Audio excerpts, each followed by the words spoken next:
Hey guys, tonight we're slipping into the stiff-collared lavender-scented world of a Victorian gentleman. You're not a factory worker, not a lord, and definitely not one of those scandalous poets. You are respectable, middle to upper class, the sort of man whose shoes shine before the sun rises, whose cravat folds like a treaty, and whose daily rituals are so precise they might as well be dictated by the Queen herself. You won't believe this, but even before your first sip of tea, you've already committed 6 social sins. 1. You slept in past 6. 2.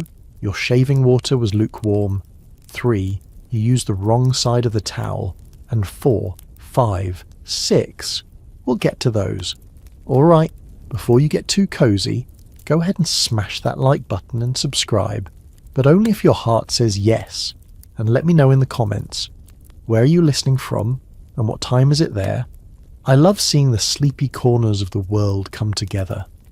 Dim the lights, get that fan going for some background vibes, and let's chill into tonight's little adventure. It starts with a sound. A low knock on your bedroom door, then the swish of polished boots on floorboards as your manservant tiptoes in. He's carrying the shaving basin. Porcelain, cold, and filled with water that's either scalding or frigid. There's never an in-between.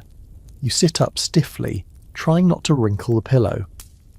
Because creased bed linen implies restless sleep, and restless sleep implies a guilty conscience.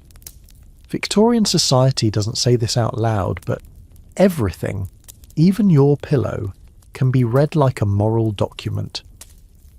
Now to the basin. You glance at the shaving mirror. It's cloudy. Of course it is. A gentleman's mirror must never reflect too clearly. Vanity is vulgar. You lather your face with soap made from tallow and ash, coarse stuff that stings. A single nick, and your whole day smells like alum and failure.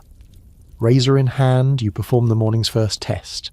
Can you slice along your jawline without flinching?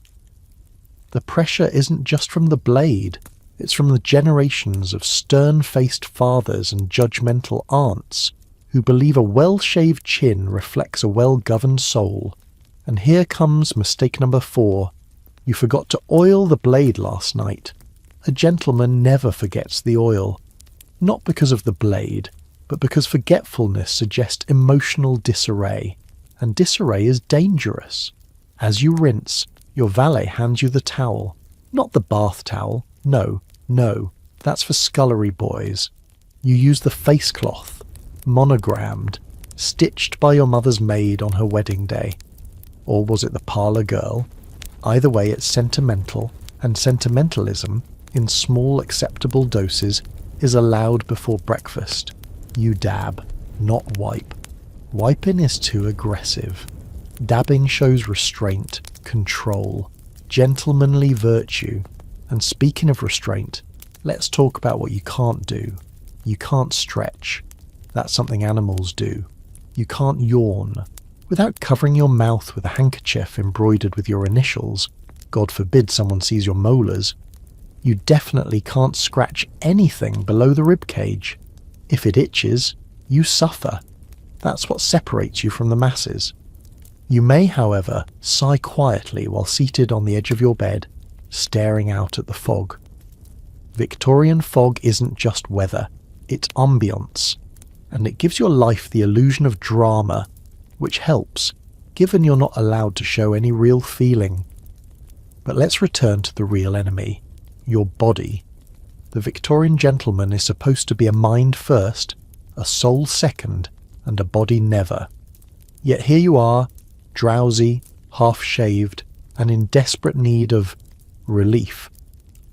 But let's be clear, the chamber pot must never be mentioned. It exists, yes, and the footman will dispose of it, but the less said, the better. In some households they call it the morning porcelain, in others simply the object. This leads to mistake number 5. You muttered a curse when you stubbed your toe on the bed frame. That's not just impolite, it's uncouth. And being uncouth before 7 a.m. You might as well be a chimney sweep. The 6th mistake is subtle, As you rise, you let out a low groan. Audible signs of aging are not permitted until after your eldest son joins Parliament. As your valet lays out your undergarments, linen drawers, wool stockings, and a starched undershirt that feels like wearing a legal document, you remind yourself, this is only the beginning. You haven't even chosen your waistcoat yet, and already you're tired. But that's the trick, isn't it? Victorian masculinity isn't about comfort. It's about endurance. Silent, starched and polished endurance. The cold creeps through the floorboards as your feet touch down, and you quickly slide into your house slippers. Soft leather, no laces, no frills. You never walk barefoot, not even in solitude. A gentleman's toes must remain as unseen as his opinions on plumbing reform. You stand tall, not because your spine is flexible, but because slouching in a nightshirt is a moral failing. Even at your most vulnerable, you must look like someone who owns a cravat. Now comes the ritual of scent.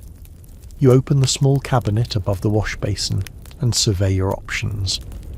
Bay rum, lavender water, or lime cologne. You reach for the lavender, not because you particularly like it, but because it's subtle. Anything stronger might suggest French tendencies. Dabbing a few drops behind your ears, you recall the etiquette manual your uncle gave you at 12. A gentleman's aroma must not precede him. That same uncle died of gout and stubbornness at 53, but his scent advice lingers, like the lavender. Your valet returns with your boots, polished to a blind shine. He offers you a glance of approval, and you nod once. No thanks. No words. Just the silent acknowledgement that both of you understand the performance is about to begin. Downstairs, the household stirs. Somewhere a maid is stoking the drawing room fire. Another is ironing the morning paper. You descend the stairs at exactly the right pace, neither hurried nor sluggish. A measured tread, heel first. No hopping down like an enthusiastic puppy. You're not enthusiastic. You are composed. You enter the morning room. The curtains are already parted just enough to let in filtered light, but not so much that the sun could shine directly on the carpet. Fading fabric is vulgar. Your seat at the breakfast table is unoccupied. Of course it is. It always is. Your father once told you, a gentleman's seat is wherever he quietly insists it is. The toast rack waits, still warm. The eggs, soft-boiled, never fried, are covered in a silver dome. The bacon is crisp but folded discreetly, lest it appear greasy. And the tea? Poured only when you are seated. Nothing is rushed. But before you eat, there's one more custom to fulfill. You unfold the Times, not for reading, heavens no, but for shielding. It's a breakfast partition, an invisible fence of words. It signals that you're present, but not available. The only acceptable interruption is a cough, a real one. Twice is concern, 3 times is dismissal. As you sip, you recall a curious rule. A true gentleman never salts his eggs. Why? Because it implies distrust in the cook. And if your household cook is anything, she's a matriarch with knives and grudges. Behind the veneer of breakfast calm, there's quiet warfare. The maid who refills the milk jug glances too long at the window. She's likely been crying. One of the footmen limps slightly, probably dropped a tray last night. You notice all of this, but say nothing. That's the role. A gentleman observes, interfering is for Americans. Now your wife, or perhaps mother, enters, depending on your station in the story. She greets you with a small nod. Not a kiss, not a smile, just the quiet contract of mutual schedule awareness. She picks at her toast with marmalade, and you respond with a morning's only permitted inquiry. Did you sleep? Note, not how she slept. That's too intimate. Just, did you? The answer is almost always, well enough, which means either don't ask, or we're avoiding something. Breakfast concludes with a soft bell rung by the butler. It's not for you, it's for the kitchen. But you hear it and you feel it. Every bell in the house is a whisper from the social machinery that keeps you propped up in this stiff chair, swallowing lukewarm tea and pretending the jam isn't slightly off. And so, having completed the first great rite of the day, waking, grooming, dressing and breakfasting, you rise. Not too fast.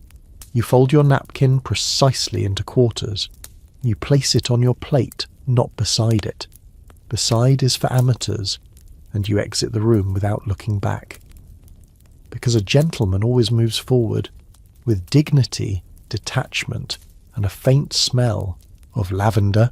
You return to your chamber to find your valet has begun the second most important ritual of the morning, dressing you like a human layer cake. One shirt, not even close. Before breakfast you wore the underlinen. Now comes the full uniform of respectability, each layer a stitch in the social straitjacket you dare not shrug off. He starts with the drawers, long and loose, made of stiff linen. They itch slightly, but not enough to complain. Then the stockings, wool, striped if you're feeling rakish, plain if you expect company. They're held up by garters that bite into your calves, not because they must, but because form leaves no room for slack. Next comes the undershirt, more linen naturally, stiff at the collar, stiff at the cuffs, stiff in soul. The Victorians weren't known for comfort, they were known for control. You raise your arms as your valet lifts the waistcoat over your head. It smells faintly of mothballs and last Thursday's brandy, but it buttons clean and high, just below the throat. No room for belly. The belly is treason, hence the corset. Yes, that's right. You, a grown man with opinions on gunpowder taxes and the Crimean War, wear a corset. Not for beauty, mind you, though it does nip in the waist just enough to keep your figure dignified. No, this is for posture. Straight back, broad chest, modest curves. That's the silhouette of the moral male. As your valet pulls the laces tight, you don't flinch. You've learned to breathe shallow. Deep breathers are dreamers, and dreamers make poor husbands. With that secured, it's time for the shirt. The actual shirt, not the undershirt. This one has a starched collar so sharp it could slice ham. Your neck already bears the faint red line of yesterday's battle with it. You slide it on like armour, because that's what it is. No one sees your thoughts, but they'll see your cuffs, and they better gleam. Now to the cravat, folded with more precision than the average architectural plan. There are over 30 recognised ways to tie a gentleman's cravat, each with its own implication. The oriental, too foreign. The mathematical, too fussy. The simple knot, a bit pedestrian. You settle on the mail coach, suitably firm but not too showy. Your valet folds, tucks and pins with surgical care. One wrong angle and you'll look like a radical. You check the mirror. You're almost someone, but not quite yet. The waistcoat already on must be buttoned down. Every button except the bottom. That one stays undone. Always. Why? Because King Edward VII once forgot to button his, and rather than admit to a belly too full of pheasant, society changed the rules. Now all gentlemen leave that last button open, a permanent tribute to royal indigestion. Over that goes your morning coat, cut to flatter, tapering at the waist and flaring slightly at the hips. The fabric is dark, black, navy, or charcoal, because colour is dangerous. Too pale? You're a poet. Too bold? A gambler. Brown? Heaven help you. Your valet hands you your watch chain, which loops from pocket to buttonhole with precise length and drape. Too loose, and you look sloppy. Too tight, and you look miserly. Either way, someone will notice. Next, the gloves. Suede. Grey. You don't wear them yet. You carry them. Wearing gloves indoors is a faux pas. But not having gloves, social suicide. You're now at 5 visible layers. Add the corset and linen beneath, and you're 6 layers deep. In summer, in a house with coal fires and no ceiling fan, you're sweating, but gently, respectably, almost invisibly, and you haven't even left the room. Your valet approaches with the final touch, the top hat. Not just any hat, your hat. It has been brushed with care, lined with silk and stored in a velvet box since last week's opera. You lift it gingerly, never touching the crown, only the brim. Why? Because touching the top leaves unsightly fingerprints, and besides, it suggests nervousness. A gentleman's hat should never betray his inner state. You place it on your head at a precise angle, slightly forward, never tilted. A rakish tilt implies you've been in a brawl, or worse, a musical theatre performance. At this stage in your toilette, appearance is a shield. Every fold, thread and angle is curated to say, I belong. You glance once more in the long mirror. You see what society wants you to see. A man of means, discipline and silent despair. And then comes the unexpected part, sitting down again. You must now lower yourself onto the dressing chair without creasing anything. This is a skill. Sit too quickly and your tails bunch. Too slowly and your cravat pin stabs your neck. You execute the motion like a man folding into a museum display. Your valet begins the ritual known only to servants and ghosts. Brushing. Even if your coat is clean, he brushes it. Why? Because brushing symbolises order, and order is the currency of your class. The brush itself is boar bristle, kept in a mahogany box. With each stroke, dust is removed not just from fabric, but from your social soul. You remain still, arms slightly lifted, as if being embalmed. Once finished, your valet withdraws silently. No words. If he does speak, it must be about the weather or the horse manure in the street. Nothing closer to the skin. You stand, freshly sculpted, and look again in the mirror. You cannot slouch in this outfit. You cannot breathe freely. You definitely cannot eat anything more substantial than a small apple without risking a button incident. But you are dressed, and that matters more than comfort.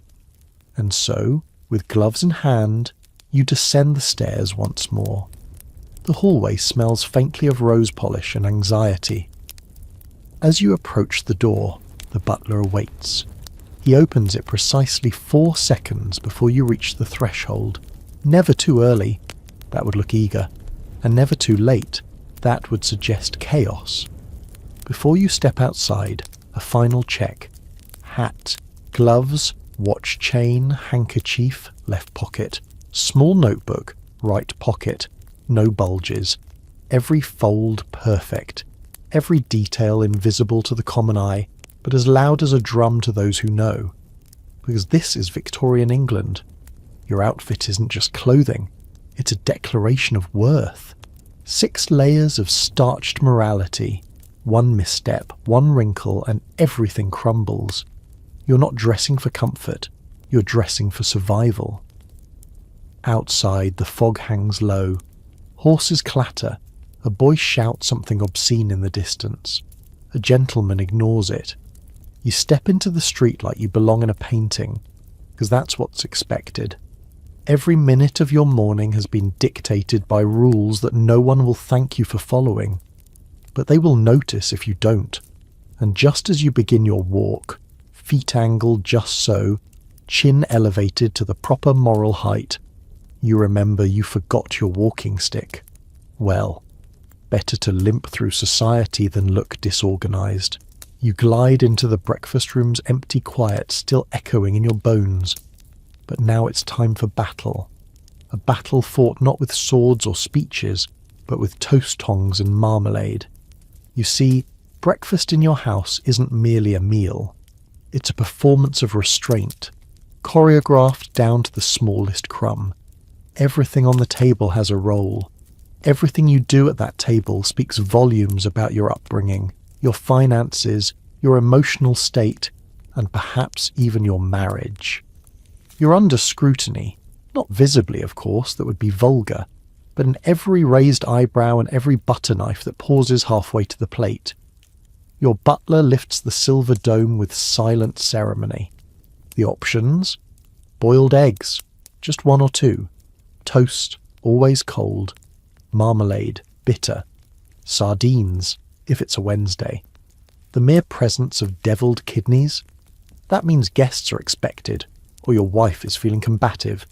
You reach for the toast rack, not the plate. This matters. The plate would keep the toast warm.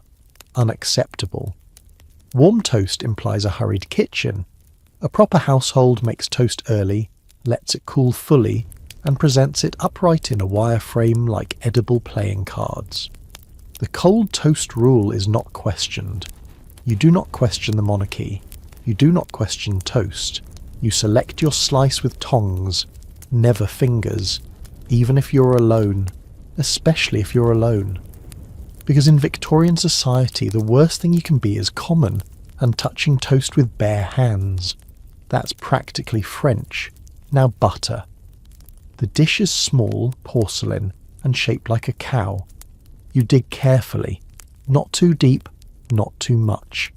A gentleman never scrapes. You spread the butter in small circles starting from the centre, moving outward like a social ripple. Lumps are barbaric. If your toast tears, you keep a straight face. Emotion is for novels. You sip your tea, Earl Grey or nothing. It has been steeped not for taste but for ritual. You hold the cup with thumb and forefinger only. The pinky? Slightly extended but not too much. Too stiff and you're a caricature. Too relaxed and you're a brewer's son. Then it happens. Your egg wobbles. It's in a silver cup, narrow-bottomed, looking innocent. But one wrong move with a spoon and you'll shatter the shell too loudly. That noise, the dreaded crack, is offensive. Your spoon must tap, not smash. The shell should come off in clean, quiet flakes like falling wallpaper. Inside, the yolk is just slightly runny. The toast fingers, cut diagonally, always diagonally, must dip just once. No swirling, no sucking. That would imply pleasure. Victorian breakfast is not for pleasure. It's for posture. At the far end of the table, someone, your aunt, your wife, perhaps your cousin, says something like, "It looks as though it might rain." This is not a weather report. It is code. It means, don't bring up politics. Or, let's pretend nothing is wrong. Or even, your hat looks absurd. But you respond with a neutral, yes, it does look rather grey, because the game is not to communicate. It is to maintain civilization. And speaking of rules, heaven help you if you attempt to eat something forbidden, like bananas. Yes, bananas. Once imported from Ceylon and Jamaica, the banana caused a minor social panic in the 1870s. Why? Because no one could agree on how a gentleman was meant to eat one. With a knife and fork, peeled partially by hand, sliced into a dish and covered with cream. Eventually, high society quietly banished bananas from the breakfast table. Too suggestive, too foreign, too unruly. So, you pretend you've never heard of them, like feelings or jazz. You place your teacup back into its saucer with a practiced grace. No clink, no tremble. The saucer itself is bone china, hand-painted, probably by someone in Staffordshire with failing eyesight and 12 children. But none of that matters now. What matters is that your teaspoon lies perfectly parallel to the rim, not angled, not resting inside the cup like some barbarian might do. The conversation, if it can be called that, continues in soft volleys. "Did you see Lady Hewish's hedges?" Translation. "She's letting herself go." "The Ashcrofts are in town." Translation. "Expect an awkward dinner soon." Every sentence at breakfast has two meanings, the words and the silence between them. You must learn to read both. A true gentleman always knows when not to answer. You glance at the newspaper, folded neatly beside your plate. It's not to be read, certainly not cover to cover. That would mark you as either eccentric or a member of Parliament. No, you skim the headlines. You pretend to care about shipping tariffs. You frown at news of unrest in Bengal. You nod solemnly at the phrase tax relief, though you've never done your own accounts. The newspaper isn't information, it's a prop. And like all good theatre, it must be handled with poise. You turn each page carefully, like stroking a cat that might explode. As the clock nears the quarter hour, a subtle panic sets in. You must finish eating before the mantel clock chimes or risk seeming idle. Lingering is for the unemployed and the unwell. You butter one last triangle of toast, paper thin, barely there, and fold your napkin into thirds, not quarters. That was earlier. At the end of breakfast, thirds are correct. Why? Because Queen Victoria once folded hers into thirds after her husband died, and society in its infinite obedience followed suit. A quiet way to grieve, one slice of linen at a time. You stand. The chair legs scrape the floor, gently, apologetically. You do not push it in. That's the footman's task, should he be within reach. He isn't. You pretend not to notice. At the doorway you pause, not for reflection, but to let someone else speak if they dare. They don't. So you proceed into the hallway, footsteps echoing faintly on the tile. Your gloves are in your hand, your hat is waiting on the stand. Outside, a carriage rolls past, wheels hissing in yesterday's rain. You breathe in deeply and taste coal dust and restraint. There's a myth that breakfast is the most important meal of the day. For the Victorian gentleman, it's the most dangerous. Not because of the eggs, not because of the kidneys, but because one slip, one joke too casual, one yawn, one lopsided crevaille, and your entire house of cards might wobble. You've survived it today. Congratulations. But remember, this was only the start.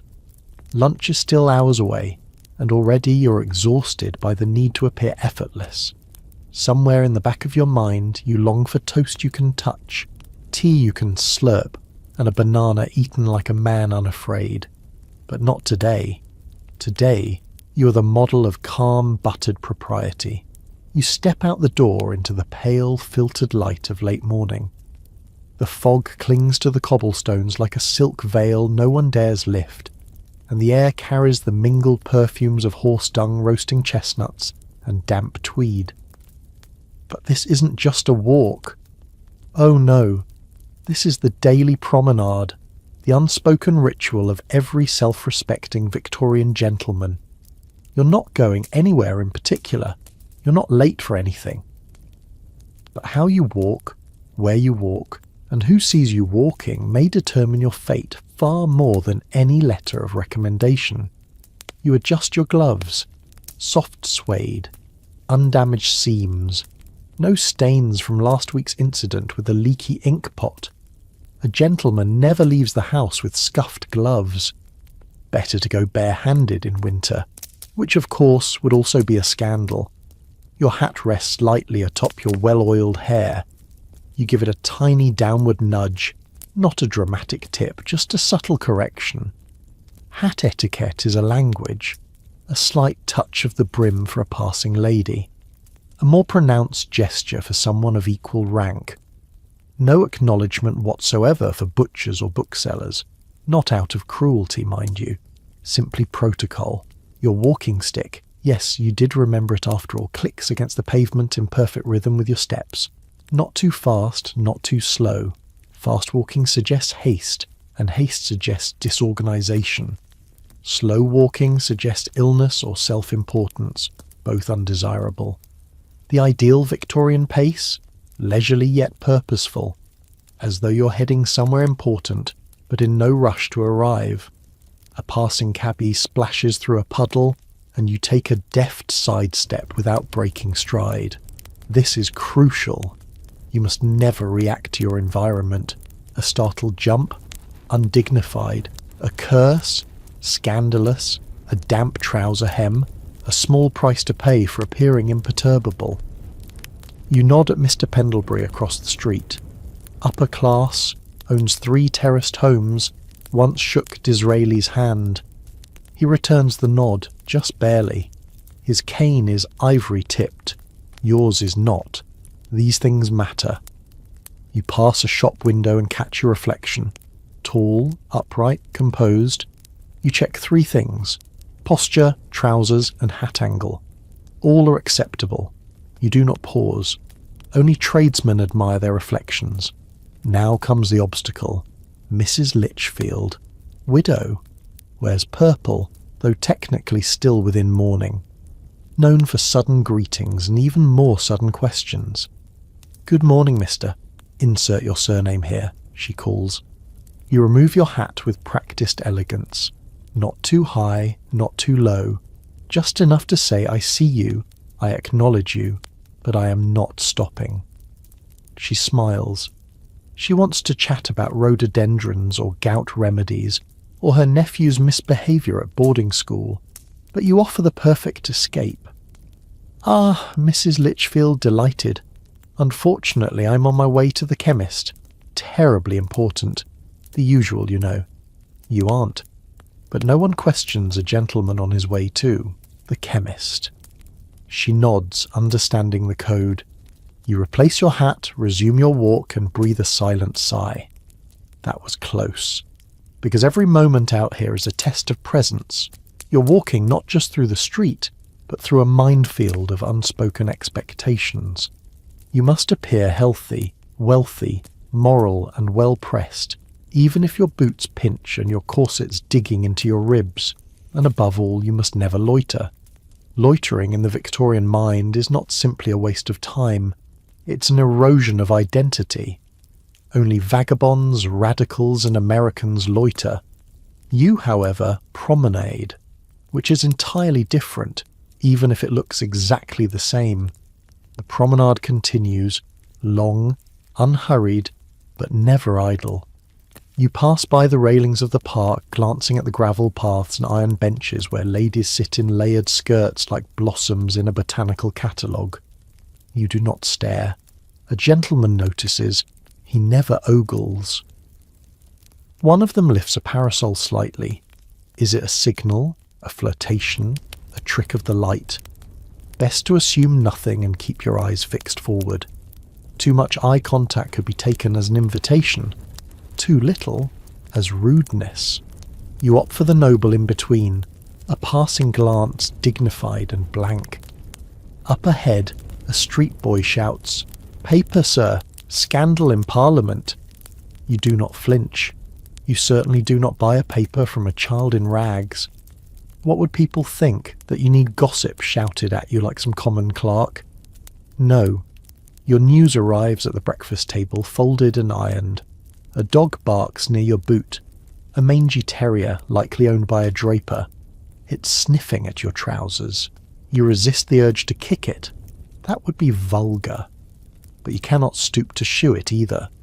So instead, you glare, not at the dog, but at its owner, until he scurries over with profuse apologies. You offer a half smile, more eyebrow than mouth. Forgiveness, gentleman style. Now the stakes rise. You're approaching the square, the social heart of your district. Ladies with gloves up to their elbows promenade clockwise, parasols spinning like gentle accusations. Gentlemen move counterclockwise, eyes flickering sideways for acquaintances, rivals, or someone to ignore with precision. You spot Mr. Eldridge, the son of a mill owner. He greets you with a flourish of his hat, just a bit too dramatic. New money always forgets that subtlety is currency. You respond with the briefest touch of your brim and the faintest bow of the head. A masterclass in underwhelming acknowledgement. You pass the tailor's shop. In the window, a new cravat style, slightly wider than fashion currently allows. You study it as you walk. Will it catch on? Dare you be early? No. Let someone else look foolish first. At the corner, 2 elderly men sit on a bench, pretending to read papers, but actually rating passing footwear. One leans over and murmurs something about someone's heel wear. The other snorts in agreement. You make sure your souls are invisible. Then, disaster. A gust of wind lifts your coattails, both of them. For one horrifying second, your unbuttoned waistcoat hem flaps in the air. A lady gasps. A man coughs. Somewhere a pigeon flutters with judgment. You recover, of course. Pin the coat back with one hand. Tilt the hat downward. Increase your pace just slightly. Not a run, but the pace of a man late for a luncheon. This moment will be remembered. But how it is remembered depends on your exit. You compose your stride, straighten your spine, and pass the greengrocer without a glance. By the time you round the next corner, the coat-tail scandal has become a mystery. Perhaps even a story of stoic recovery. You've survived the promenade, but make no mistake, every inch of your route was recorded, not by cameras, but by memory, by Mrs. Litchfield's twitching lace curtain, by the boot-watching retirees, by the tailor's apprentice behind the glass. Your shoes may be scuffed tomorrow, your cravat may fall out of fashion by next week, but for now, you walk the tightrope of gentlemanly decorum, and you haven't slipped. Not yet. You return home precisely at midday, not before, not after. Any earlier, and you might appear idle. Any later, and it suggests your errands have spiralled into chaos. A gentleman's timekeeping is like his handwriting. Neat, slightly understated, and judged relentlessly. Your boots come off at the door. Not by your hands, of course. That would be indecorous. A silent bootjack and a valet await in the hallway, ready to receive your damp outerwear with the reverence of a religious rite. You step into your house slippers, still polished of course, and straighten your cravat, which has developed the faintest, almost imperceptible tilt. It's now time for calling hour, that most treacherous period of the Victorian gentleman's day. For the next 2 hours, you may be expected to receive guests or, worse, pay visits yourself.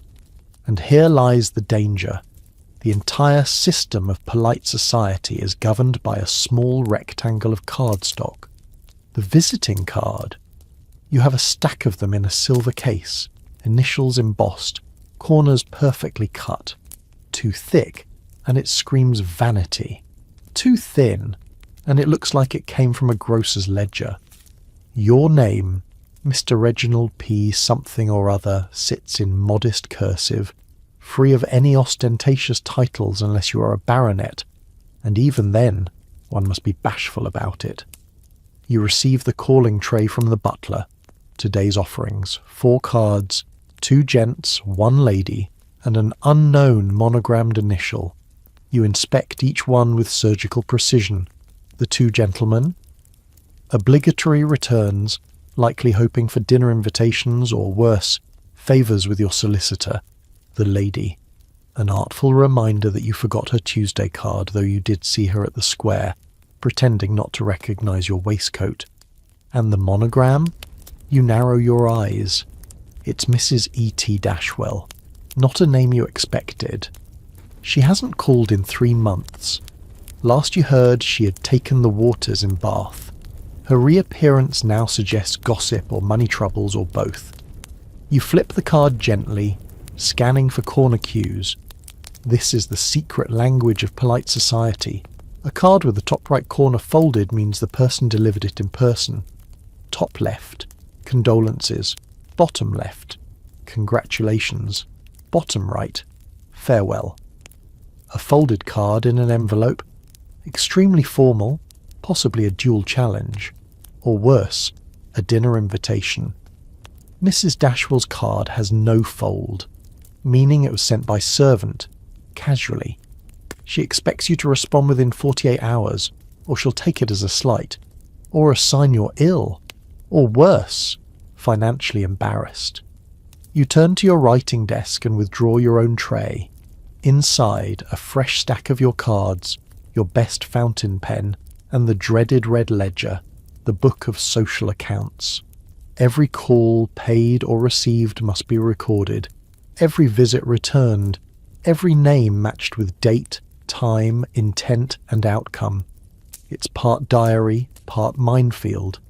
You open the book to today's date and write Dashwell, E.T., card received, no fold, return call by Thursday.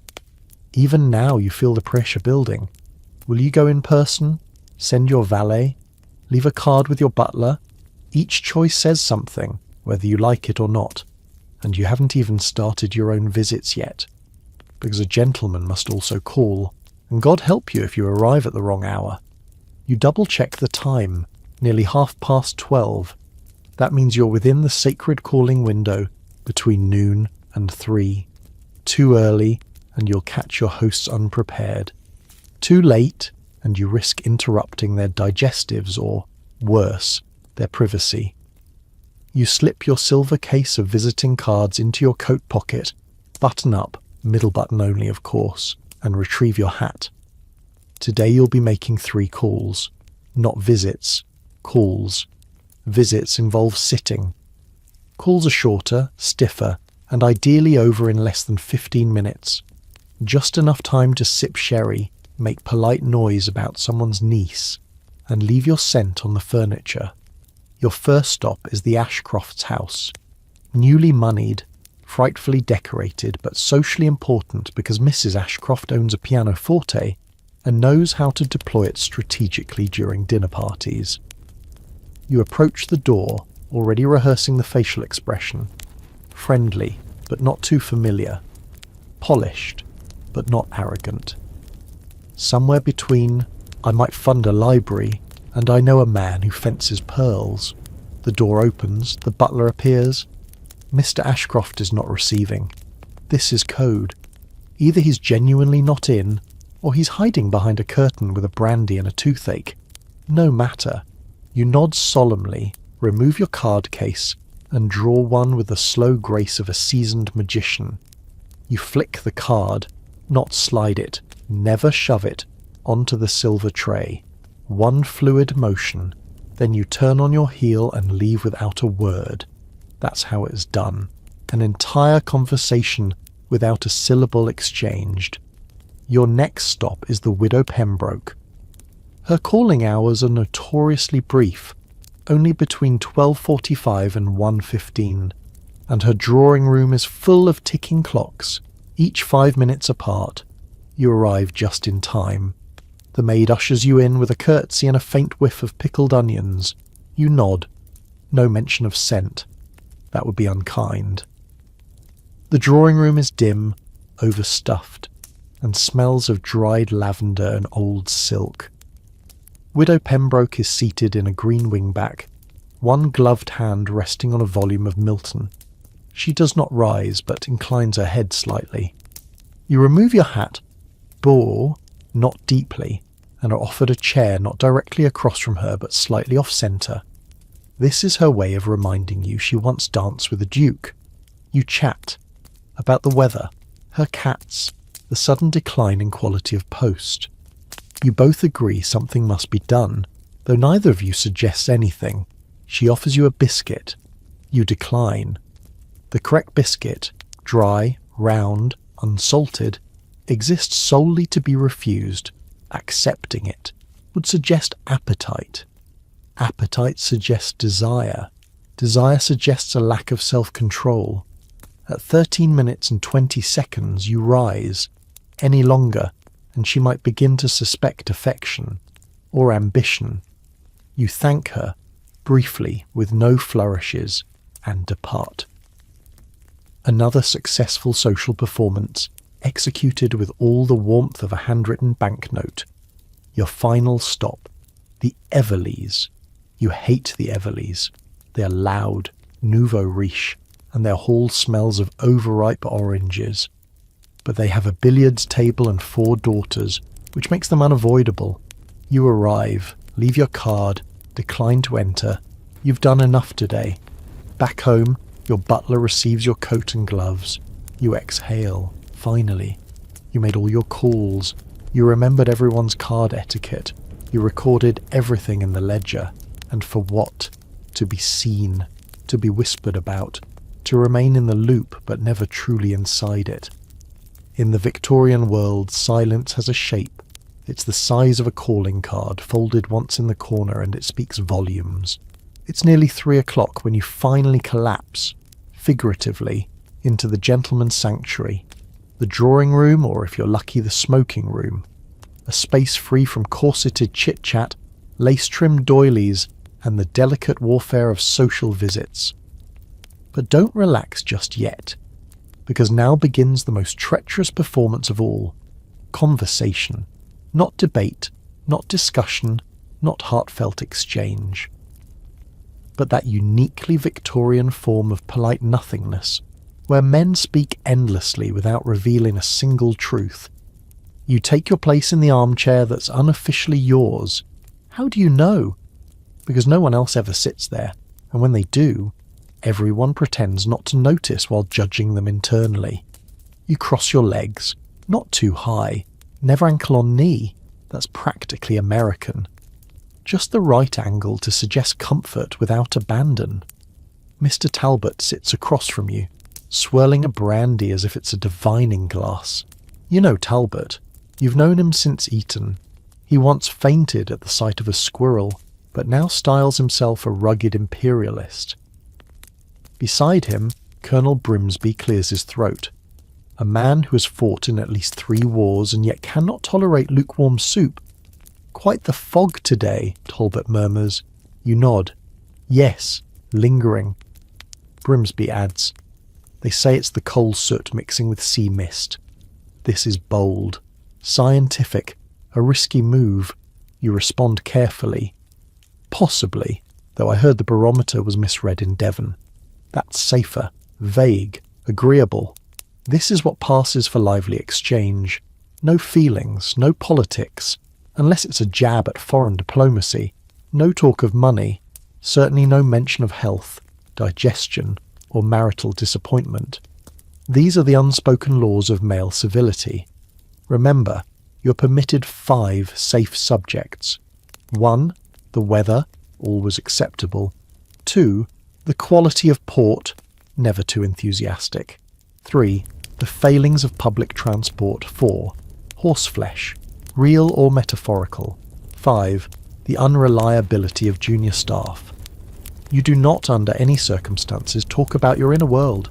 No musings, no poetry, no sadness, unless expressed as disdain for continental fashion. This isn't repression, it's discipline. At least that's what the books say. You try steering the conversation toward cricket, but Talbot counters with a sudden remark about opera. Opera is dangerous territory. Too many vowels, too much emotion. It's music that implies yearning, and yearning has no place in a waistcoat. So you pivot, subtly. I find the acoustics at Her Majesty's Theatre rather improved. Now you're safe again, talking about buildings. Stone has no feelings. Brimsby nods. Better than that infernal echo chamber they built near Holborn. The sound dribbles like weak broth. You sip your brandy. Smooth. Faintly smoky. The kind meant to be appreciated, not enjoyed. For a moment silence settles. A heavy, shared pause. No one rushes to fill it. Silence, in this context, isn't awkward. It's masculine. You're not meant to speak constantly. You're meant to radiate unspoken authority while staring into the fire. Someone stirs a sugar cube into tea. The tiny clink echoes like a bell tower. Shocking news from the colonies, Talbot says finally. You all nod again. Not because you know the news, but because the word shocking is the perfect cue to look wise. Indeed, you reply, and let the silence close again, like a glove over the heart you're never supposed to show. The fire crackles softly, its glow reflected in the brass fender. You lean slightly back, never slouch, and allow your eyes to rest, but not close. Closed eyes suggest vulnerability, and though you're among friends, you must still remain a figure of control. Someone speaks. Did you hear about Jenkins? Ah, Jenkins. He's not in the room, which means he's fair game. Sent his son to study Greek, the voice continues. A murmur of disapproval ripples around the chairs. Not because Greek is scandalous, but because it suggests idealism. Idealism leads to thinking. Thinking leads to writing. Writing leads to trouble. You chime in. I always thought Latin was sufficient for a gentleman. Greek is for theologians. It's the perfect remark. Innocuous, snobbish, and safely dismissive. Mr. Crawley, the retired magistrate with a face like a sharpened shoe, nods. Saw Jenkins at the club last Thursday. Ordered lemonade. Lemonade? A soft gasp. Someone exhales through the nose. You shake your head slowly. Poor taste in beverages often precedes political liberalism. You've won the room, for now. This is how men communicate here. Not through ideas, but implications. Everything must be coded, and the code is passed down from father to son, uncle to nephew, tutor to trembling schoolboy. Once, long ago, you asked your uncle why no one ever spoke plainly in these rooms. He blinked slowly and replied, because men who speak plainly usually end up on pamphlets. Since then, you've learned the rhythm. Accuse without accusing, agree without committing, and change topics before anyone feels anything. The conversation shifts seamlessly to hunting. You haven't been in years. Your aim is dreadful. Once you shot your own coat. But you nod along as someone recounts a pheasant incident so elaborate it may involve time travel. No one questions him. The story isn't meant to be believed. It's meant to affirm identity. Just then, the door creaks. A servant enters with a tray, a decanter, 3 glasses, and a plate of nuts. Unsalted. Because salt encourages thirst, and thirst leads to speech. You take a glass. Brandy again. Just enough to warm the throat, not enough to loosen it. Talbot says something about the theatre again, and you let it drift by. You're watching the fire, listening to the grandfather clock tick behind you. Every sound feels measured. Even your own heartbeat seems slower in this room. And then someone says something almost real.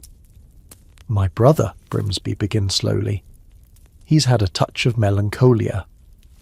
A silence deeper than the rest. You sense everyone tense just slightly. You consider your response carefully. Ah, you say. The season's been particularly damp. It's perfect. You've acknowledged the statement, offered a cause, and redirected blame toward the weather, all without actually touching the subject. Grimsby nods, relieved. This is your training at work. Because a Victorian gentleman must be fluent in emotional sidestepping, not out of cruelty, but survival. Sincerity is dangerous. It opens doors you might not be able to close. So instead, you offer each other well-wrapped gifts of meaninglessness, and thank each other for the packaging. Later, as you rise, brushing invisible lint from your sleeve, Talbot claps you on the shoulder. Good talk. You both know nothing was said. But in this world, silence is the sincerest form of respect.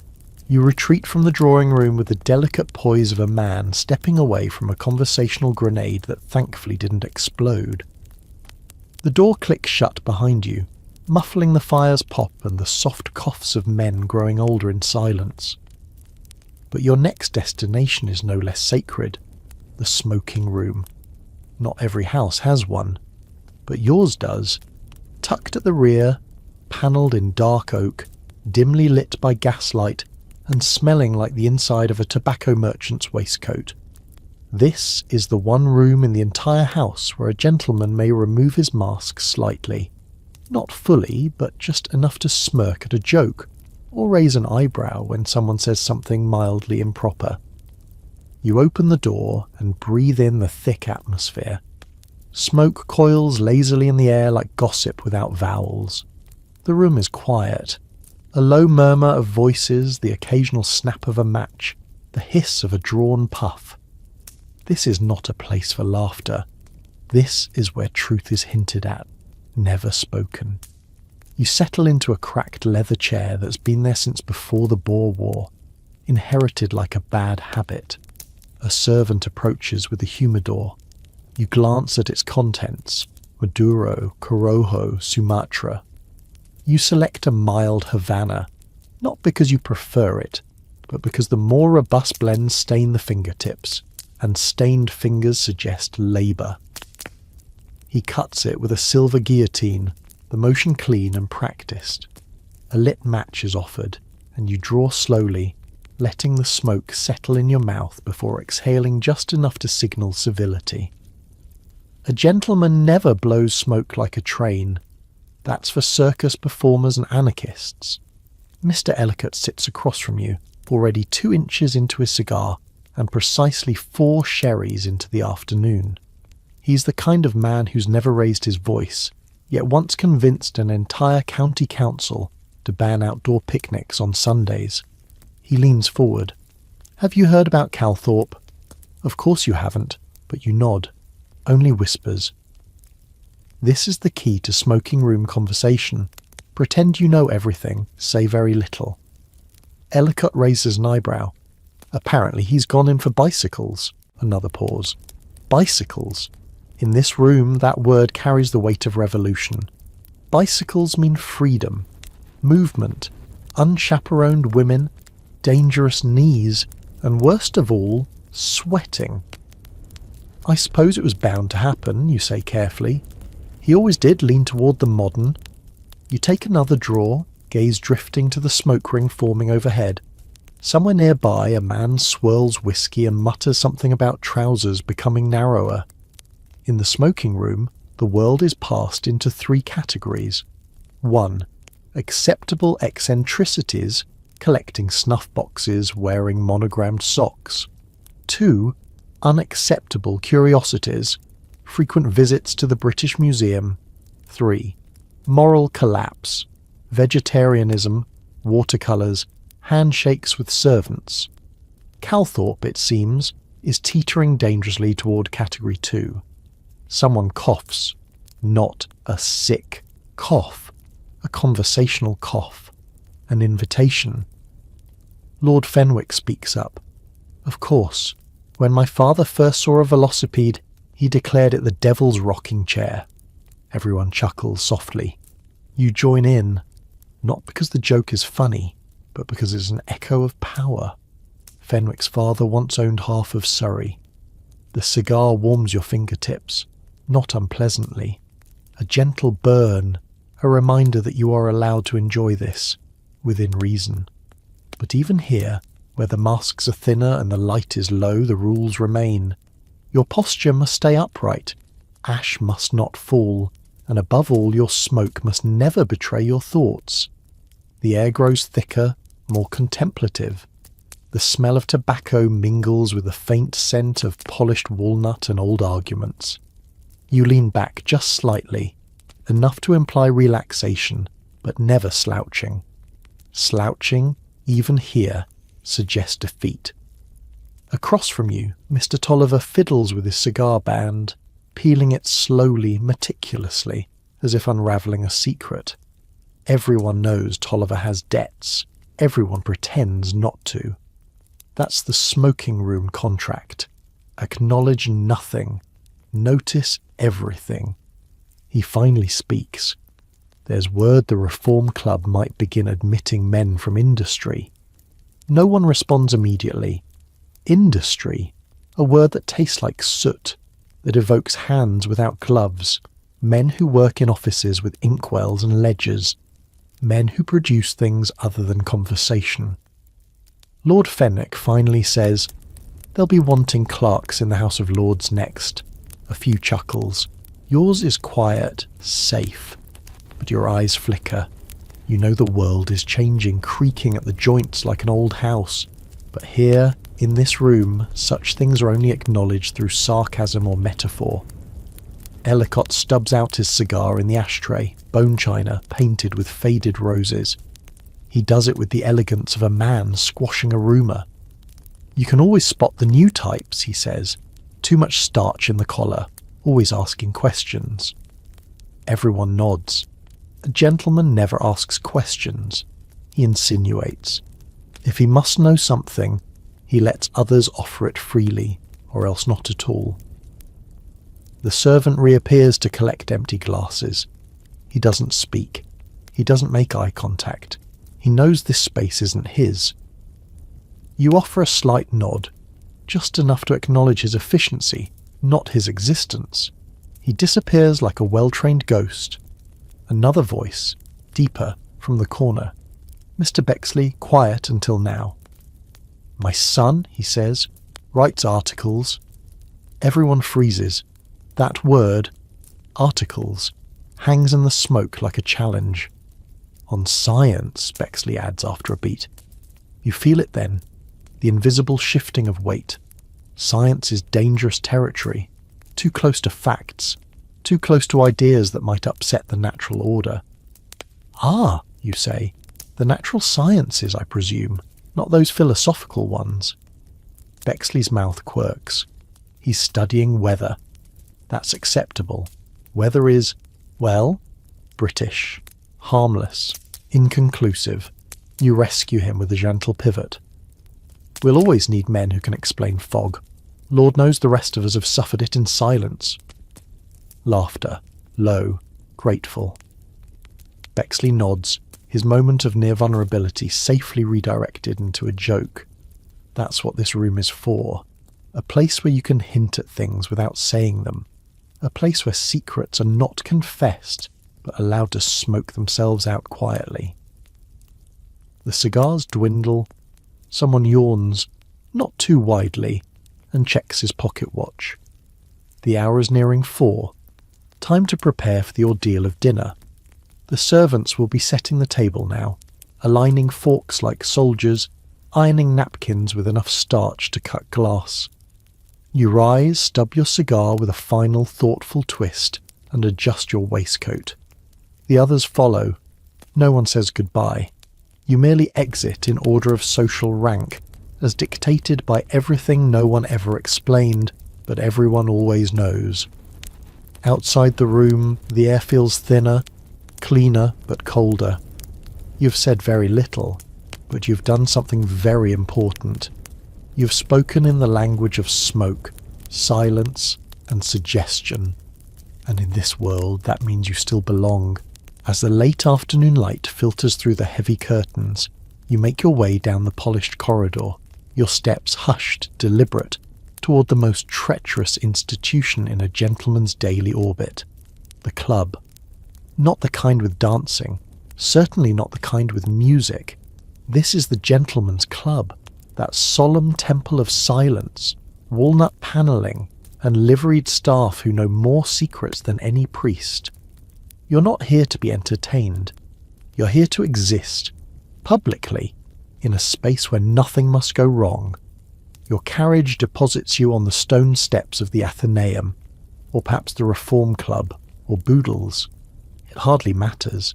They all function by the same ancient unwritten laws. The doorman opens the entrance with a nod. He doesn't smile.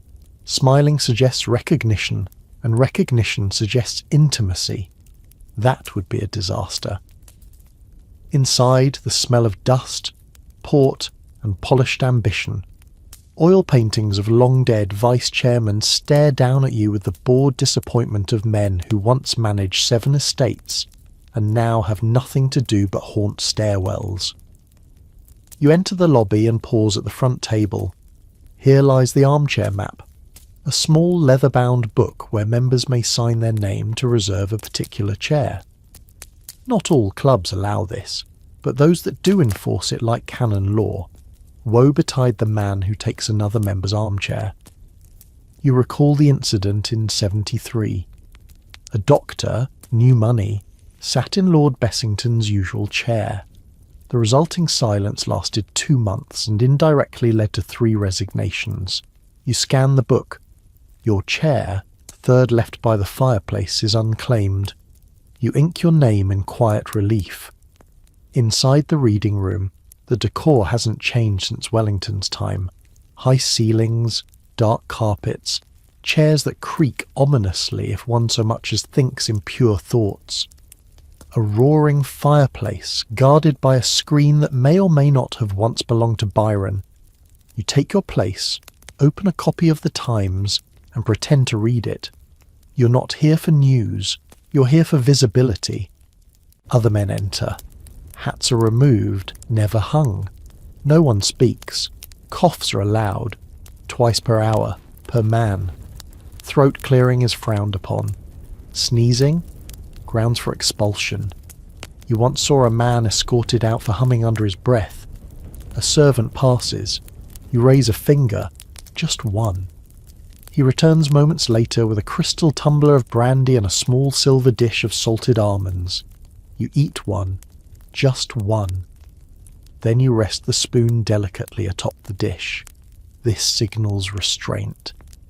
At the far end, old Major Greaves is napping, upright, eyes closed, yet somehow still judging everyone. Beside him, Mr. Hammond of the Colonial Office turns a page with a movement so slow, you wonder if he's reading or simply calibrating his breathing to Victorian standard.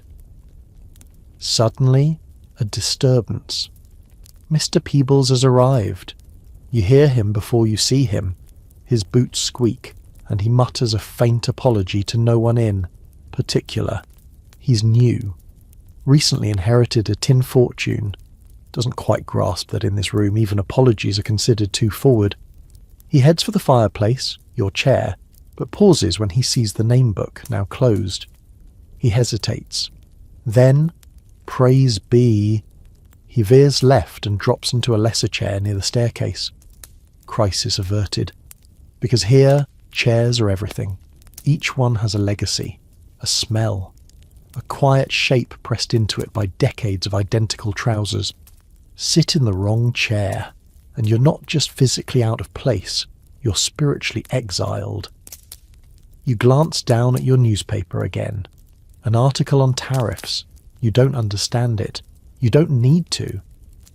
What matters is that you're holding the Times, seated in your armchair with your legs crossed at the socially correct angle, and everyone sees you doing it.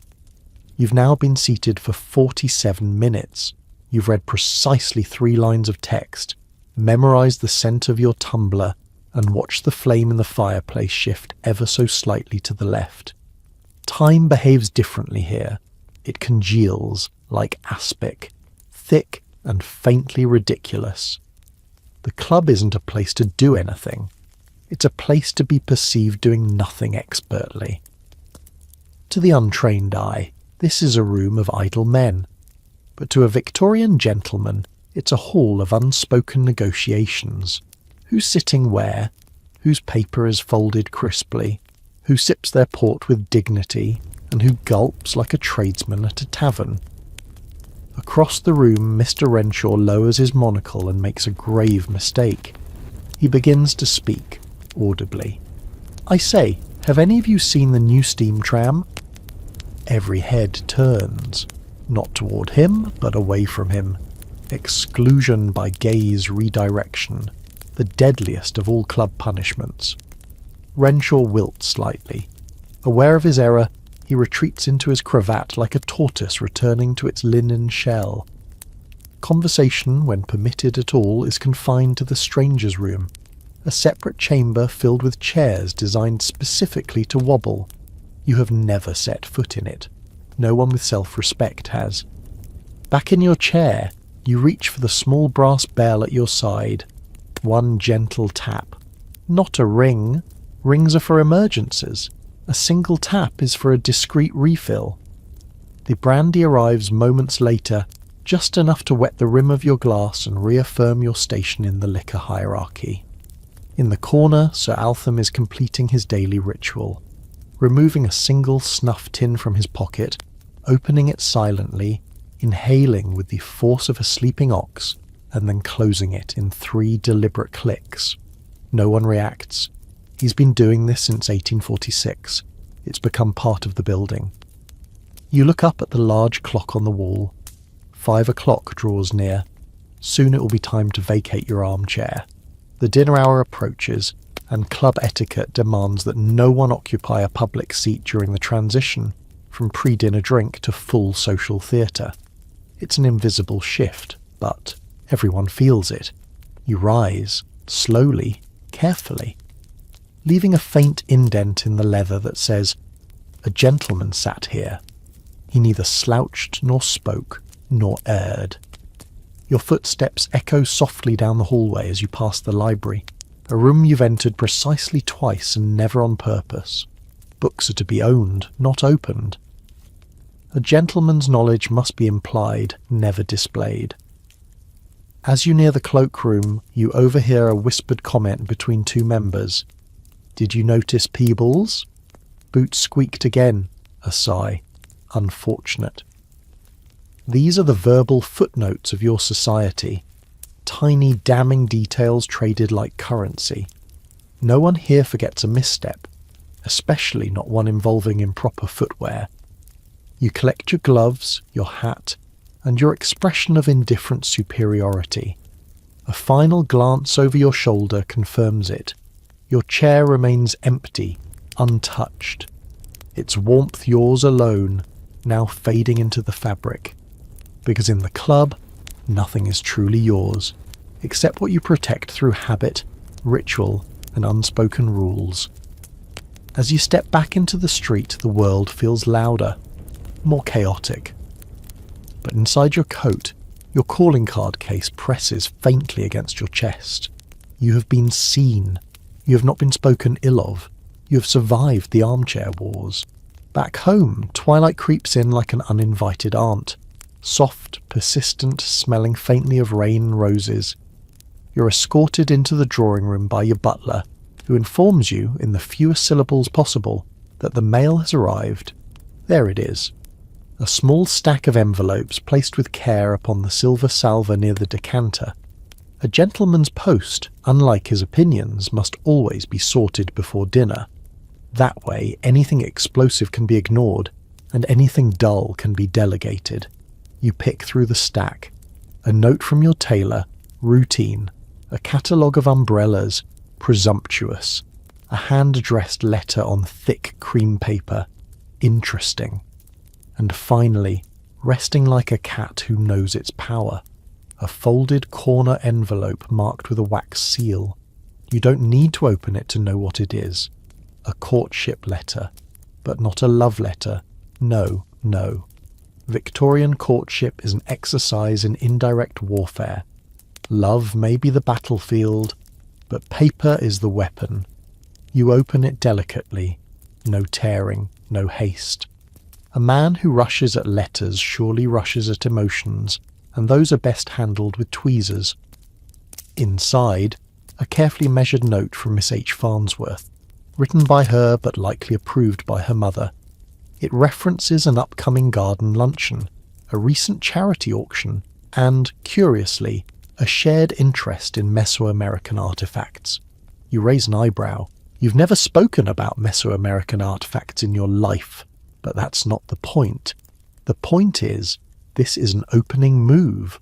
The kind of letter a young woman sends to a man of her station who might, in time, be convinced to pay a formal visit to her family's greenhouse under the guise of admiring begonias.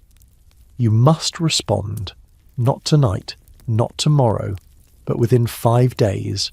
Anything sooner seems overeager, anything later disrespectful. Your reply must strike the perfect tone. Interested, but occupied. Available, but mysterious. You rise, retrieve your writing set, a heavy brass box containing your monogram stationery, a fresh nib, and a glass inkwell the colour of bruised plums. Now, the performance begins. Dear Miss Farnsworth, not dearest, that's for widows and sisters. Thank you for your charming note. Charming, safe, non-committal, like a golden retriever in a waistcoat. Regarding the luncheon on the 17th, I shall endeavour to attend, schedule permitting. Schedule permitting does 2 things. Implies you are busy, even if you're not, and keeps you from being trapped under a pergola discussing gardenias with a woman who may or may not believe in phrenology. You finish with, your obedient servant, not too warm, not too cold. Then the most important part, folding the letter. Once vertically, then horizontally, with the text facing inward. Seal with wax. Emboss your initials. The seal must be centered. A crooked seal suggests you are drunk, or worse, French. You place the letter in the outgoing tray. The butler will send it by morning. You've played your part. And that's what courtship is, isn't it? A polite fencing match where the blades are letters, the parries are glances, and the fatal thrust is asking about someone's favourite composer too early. You haven't lost. You haven't won. You've written just enough to stay in the game. You step away from the writing desk with the quiet satisfaction of a man who has neither revealed too much nor committed to anything that might someday involve flowers, poetry, or feelings. In other words, a perfect Victorian correspondence. Now you prepare for what may be the most psychologically demanding portion of the courtship ritual, the potential in-person encounter. To meet a lady properly, meaning not in the street, not in a shop, and certainly not without a chaperone, you must first navigate the etiquette of the visit. And if you do choose to attend Miss Farnsworth's luncheon, the path ahead is a tightrope strung between a teacup and social annihilation. First rule, never arrive early. Early suggests desperation. It implies you have no engagements, that your entire day revolves around gazing at violets and listening to someone's aunt misquote Tennyson. Second rule, never arrive late. Late means you're disrespectful, or worse, continental. You must arrive precisely 13 minutes after the hour, not 10, not 15, 13. That is the secret number of all successful courtships. Enough to seem fashionably delayed, but not enough to cause alarm. Upon arrival, your cravat must be crisp, your cuffs free of ink stains, and your shoes polished to a point where they reflect some, but not all, of your surroundings. Shiny enough to impress, dull enough not to look like a mirror salesman. A light bouquet? Acceptable, but only if chosen by your manservant and wrapped in neutral paper. Too much colour implies passion, too little, poverty. You settle for white lilac and dusty miller, bland, non-committal, and ever so slightly poetic. When you're introduced to the lady herself, you bow, not deeply, and make exactly one polite comment about the weather and one observation about the shrubbery. Then you fall silent. If she speaks, you listen. Not too attentively, that's forward, but not distractedly either.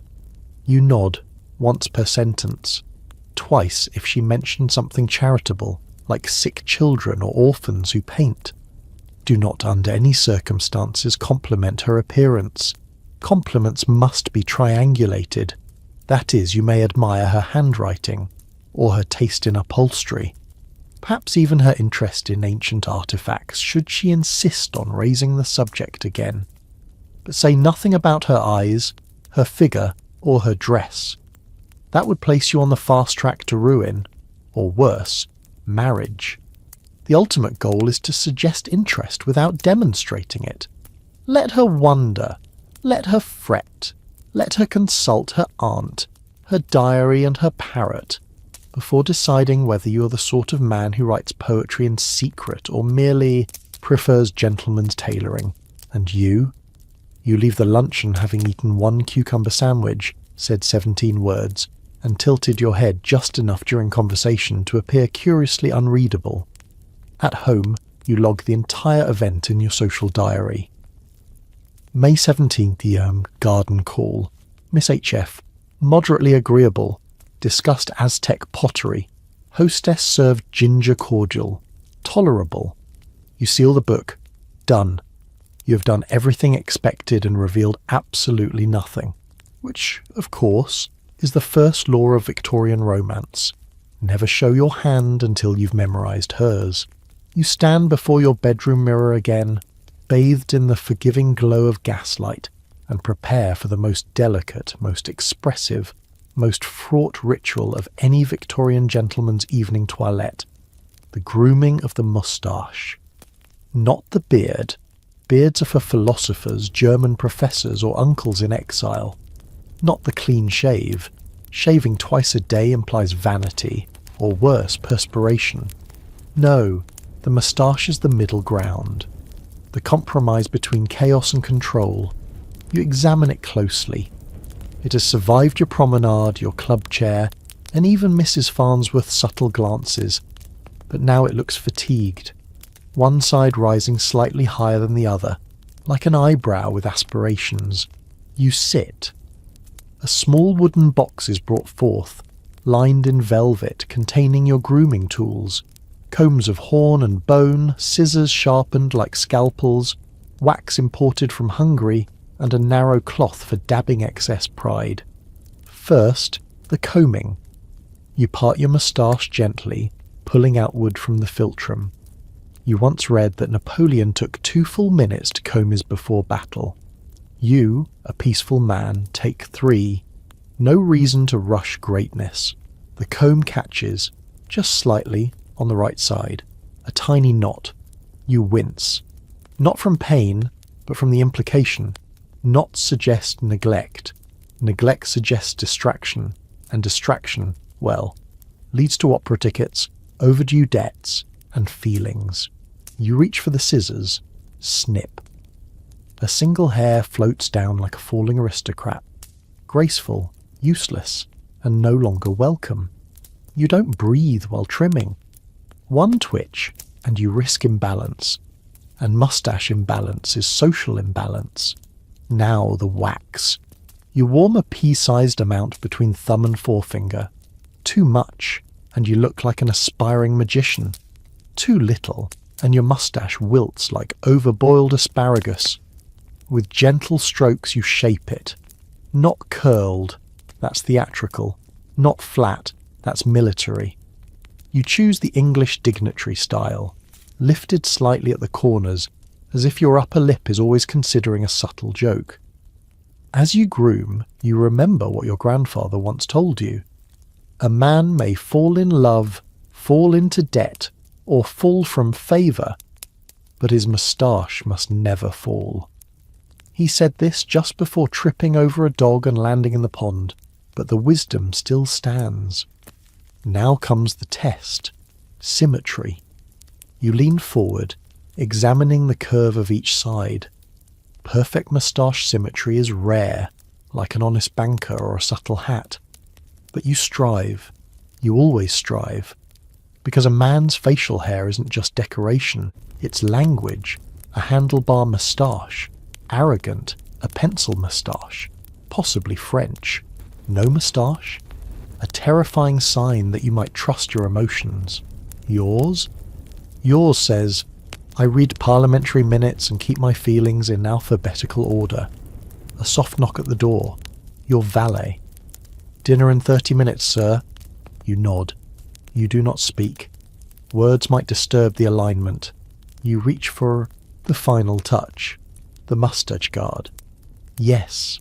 A small metal device curved like a smile, designed to shield your artfully groomed whiskers while you sip soup. You secure it in its velvet pouch for later. Never display it before the first course. That would be uncouth. The moustache guard must appear casually, as if you barely remember it exists, though you once had one monogrammed in silver by a man who also engraved dueling pistols. You stand.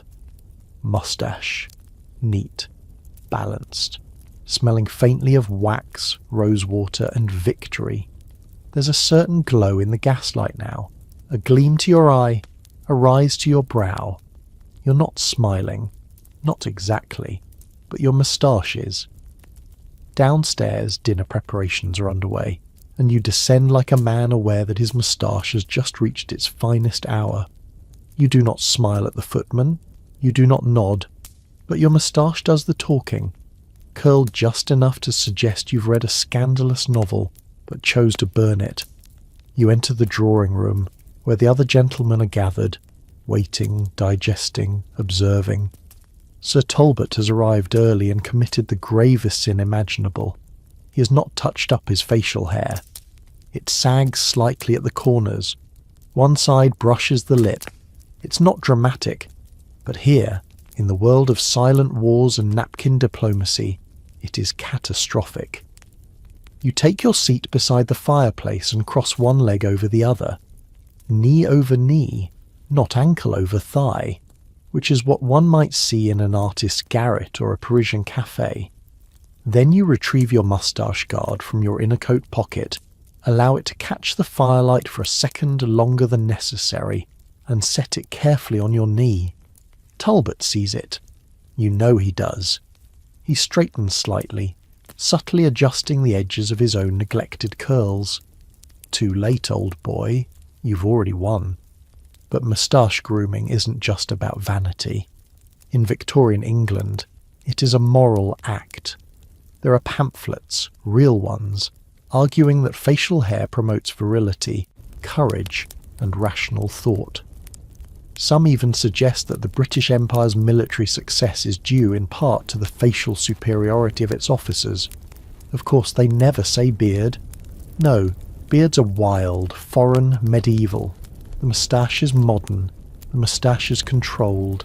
The moustache is empire, dinner is called. You enter the dining room where candles flicker like conspiracies. Everyone finds their place without being told. It's an instinct. Like birds flying in formation, or dukes avoiding eye contact with baronets. At the table, soup is served. Clear broth, light, with precisely nothing that might cling to the lip, but still, you come prepared. With no ceremony at all, you slip the moustache guard onto your spoon. It's a slim crescent of polished silver, curved to fit just beneath your nose. It shields the sacred whiskers from liquid. You eat neatly, smoothly, with quiet superiority. The man to your left sees it and makes a mental note to purchase one. The man to your right already has one but forgot it, and now avoids the soup entirely. Talbot tries to mimic your angle, leaning over his bowl and sipping with exaggerated caution. His moustache droops immediately. One damp curl begins to wilt visibly before your eyes. You do not gloat, you do not smirk, your moustache does it for you. After soup comes meat, something roasted, probably glazed. A gentleman's moustache should not interfere with the consumption of meat. This is where poor form is revealed. Grease on the tips, a tragedy. Meat caught in the corners, a scandal. You navigate the knife and fork like a fencer, clean, elegant, no flourishes. Throughout the meal, the moustache remains steady. It is a statement of self-control. Conversation flows around you. Gossip, politics, a mild debate over port vintages. But you remain composed, your eyes calm, your brow lightly raised. Because the truth is, a gentleman may falter in speech, or in debt, or in chess. But if his moustache holds, he is still a man of substance. And when the final plate is cleared and dessert arrives, something soft, perhaps syllabub or sponge, you gently wipe the edges of your moustache with your personal handkerchief, embroidered, of course. Fold it once and place it back in your coat pocket. No crumbs, no streaks, no shame. You rise from the table untouched, a pillar of dignity. And as the gentlemen file into the adjoining room for coffee, you leave a small trail behind you. Not of scent, or sound, or scandal, but of confidence. The kind that only wax and willpower can produce. You enter the dining room again, this time as a guest, greeted by the subtle symphony of glassware, silver and expectation. The dinner party has begun, and while the food may be nourishing, the true feast tonight is of etiquette, where every bite, every gesture, every raised eyebrow is part of a silent duel. A footman pulls out your chair. You do not thank him. Thanking servants is like complimenting the wallpaper, unnecessary and vaguely suspicious. You nod instead, a slow, subtle motion suggesting mutual understanding. He disappears without a sound. The napkin lies before you, linen, monogrammed, faintly starched. You unfold it with the grace of a priest handling relics. No snapping, no flapping, no shaking it like laundry. A gentle open, folded once across your lap, not bib style. Bibs are for children, or the French. Your fellow diners settle in. To your left, an aging colonel with sideburns you could brush horses with. To your right, Lady Prunella, something or other, known for owning exactly 7 lapdogs and 1 magnificent eyebrow. The soup arrives. Again. And once more, the spoon becomes a stage. You remember the golden rule. Always move away from yourself. Spoon outward, not inward. Bringing the spoon toward your mouth suggests hunger, and hunger suggests weakness. You must chase your soup like a man who doesn't need it. You sip, not slurp, not blow. Certainly not let it sit. Temperature is not a concern. The soup may blister your tongue, but better that than the shame of hesitation. Lady Prunella sips with perfect timing. You match her. Your spoons rise and fall like oars in a synchronized regatta of self-restraint. Next comes the fish. It arrives with a special fork, slender, curved, unnecessary. You must use it. You must also know which side to start from, the left, and which bones to ignore, the small ones. A gentleman never removes bones from his mouth. Instead, you use the fork to push them discreetly to the side of the plate. This, done incorrectly, resembles minor surgery. Done correctly, it looks like poetry performed on porcelain. Conversation begins in low tones. Someone mentions the continent. Someone else sighs at the mention of Italian opera. A third person recounts a harrowing encounter with a mislabeled wine bottle. All perfectly acceptable topics. But you offer the crown jewel of polite banter, a story about a dinner gone wrong. I once attended a supper where the host served goose, without mustard sauce. Gasps. Laughter. A woman drops her fork. You smile modestly, eyes lowered. You're winning. Then comes the entree. Beef, likely, or mutton, with vegetables arranged for aesthetics, not sustenance. You eat slowly. Fork in left hand, knife in right, tines down, no switching. Only Americans switch, and only barbarians stab. Someone asks about your views on the Eastern question. You tilt your head. Complicated, much like dining without a proper oyster fork. The table chuckles. The Colonel nods. Lady Prunella regards you with renewed respect. You've said nothing, and yet you've said everything. And as the footman clears your plate, silently, invisibly, you know. You've passed the soup, the fish, and the beef without a single error. But dessert is coming, and dessert is where men are ruined. The moment the dessert spoon is placed before you, you feel it, that collective tightening of posture around the table. Dinner may be conversational theatre, but dessert is the curtain call, and many a gentleman has tripped on the custard. You glance at the options. There's syllabub, trifle, perhaps a floating island if the cook is feeling pretentious. And then, worst of all, steamed pudding, a dense, glistening thing that jiggles like gilt. You're served trifle. Good, manageable. It comes layered, sponge, custard, jam, cream. Your job is not to enjoy it. Your job is to navigate it with a fork and spoon. The only moment in a gentleman's life where 2 utensils are permitted in the same hand span. You use the spoon to lift, the fork to steady. Not stab, never stab. The cream must not collapse, the jam must not run, the sponge must not squeak.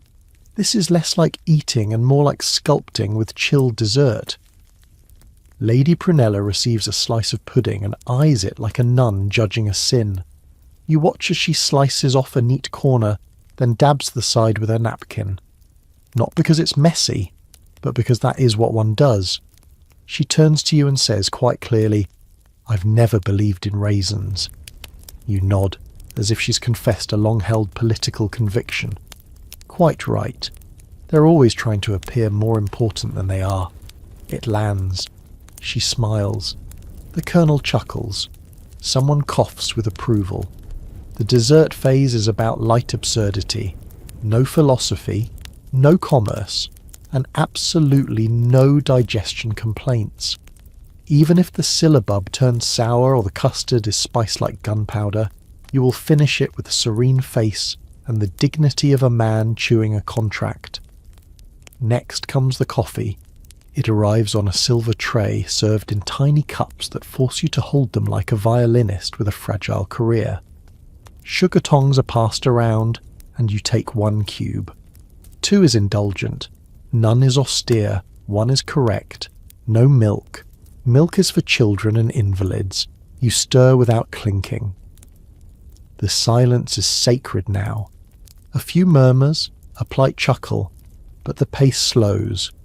People prepare to retreat, to the drawing room or the study, or, in the case of the more excitable gentleman, the billiards table.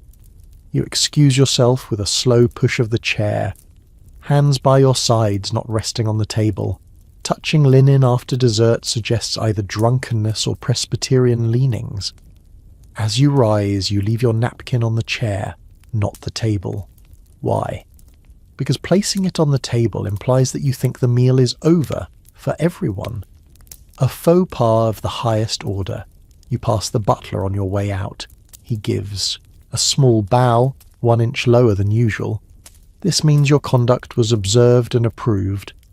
You return the gesture with a flicker of the eye and a slight firming of the moustache. Back in the hallway, you take a breath. You have done it. You have survived a Victorian dinner.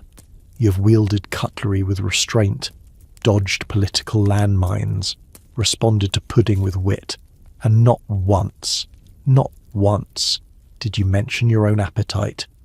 Because here, in this gilded world of silver spoons and conversational fencing, eating is not a pleasure, it is a test. And tonight, you passed. The hour grows late, and though your stomach is full of trifle and tension, you must now face the next quiet ordeal, maintaining the illusion that your body does not exist. Because the golden rule for any Victorian gentleman after dinner is simple: never sweat, never smell, never admit to having bodily functions of any kind. You retreat to your bedchamber under the guise of changing for evening reading, or perhaps writing a short, soulless note to a distant cousin. But what you're really doing is preparing for an elaborate ballet of bodily concealment. Your valet is already drawing the bath. You don't call it that, of course. The proper term is taking water, as if you're a wilting fern instead of a man who's been sitting in wool for 12 hours. The tub is small, tin, shallow, and makes a sound like a dying kettle when touched. The water, lukewarm at best.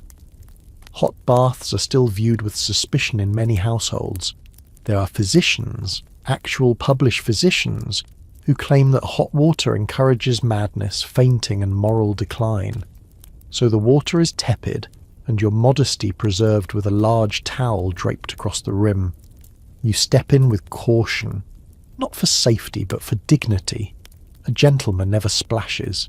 He lowers himself as though entering a grave, slow, reverent, shivering slightly but saying nothing. The soap is carbolic, red, harsh, and smells like disinfected celery. You lather discreetly. No grunting, no scrubbing sounds. This is not a washing, it is a symbolic cleansing, performed not to clean the body, but to affirm you are above it. You remember what Lord Mattingly once told you during a winter retreat in Bath. The Frenchman bathes for pleasure, the American for health, but the Englishman bathes to demonstrate that he can afford not to. You take that to heart. This is not an indulgence. It's a ritual of restraint. Your valet waits outside the door, listening for the soft clink of the tin pitcher, which signals you're ready for the rinse. You pour it slowly over your shoulders, letting it run down your back like gilt on a bishop's robe. You dry briskly, quietly, never with a flourish. Then comes the body powder. Yes, because a gentleman never glistens. a gentleman radiates composure, and in the summer months, when your layers feel like you're being embraced by a damp sheep, body powder is your only defence. You dust your chest, your collarbone, behind the ears. Not too much. A cloud of powder is theatrical, but just enough to give you that faint floral dryness, like a library in bloom. Next, the linen refresh. Fresh drawers, fresh undershirt, all starched to within an inch of reason. The old garments are folded and carried away, never spoken of again, like scandalous cousins sent to India. You sit at the mirror. Your skin looks pale, stretched tight over cheekbones, tired of performing stoicism. But your hair is still in place. Your collarbone powdered, your scent faintly lavender with a hint of chalk. You've hidden every trace of exertion, because in Victorian England the ideal man is frictionless. He does not creak, he does not drip.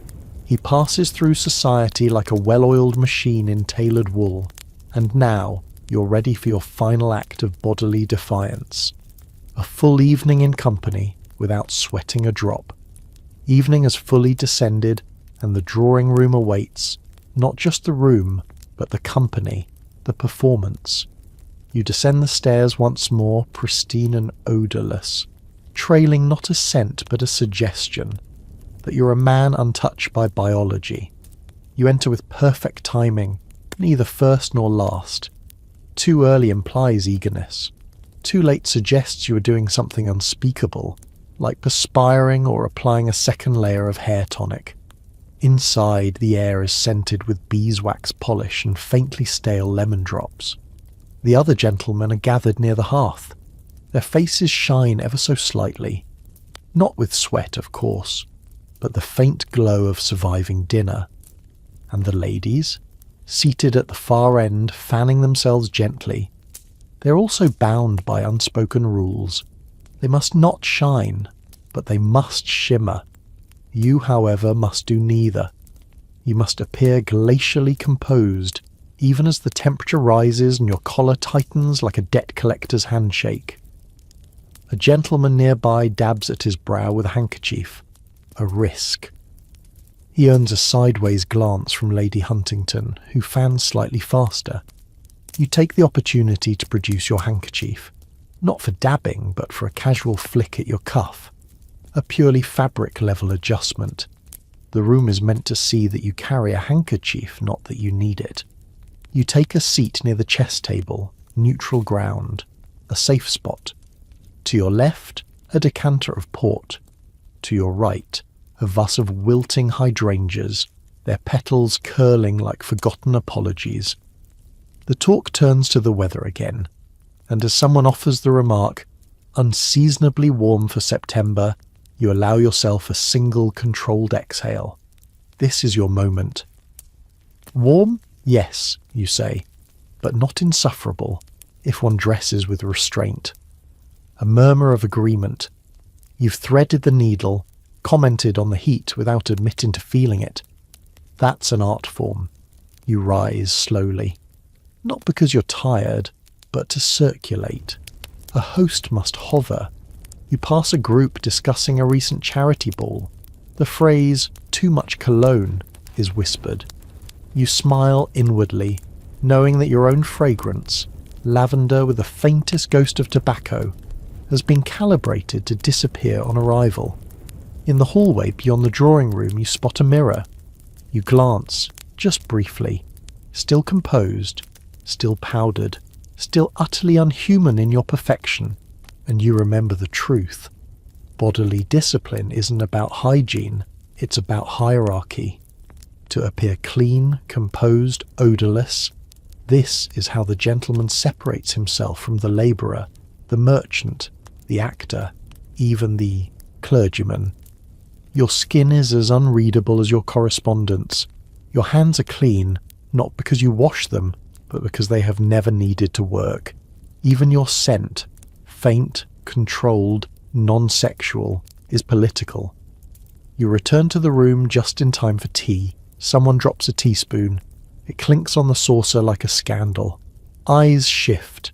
brows raise. And you? You reach calmly for your cup, steady as a marble statue, and sip. The tea is hot, scalding even, but your face doesn't flinch. Your posture doesn't wilt. You swallow with the quiet grace of a man completely disconnected from his nerve endings. You are perfect, and that truly is the most exhausting thing a gentleman can be. It's nearly 10 o'clock and the house has softened. The fire crackles low, teacups clink less frequently. The bustle has died down, leaving behind the faint scent of bergamot, wool and weary dignity.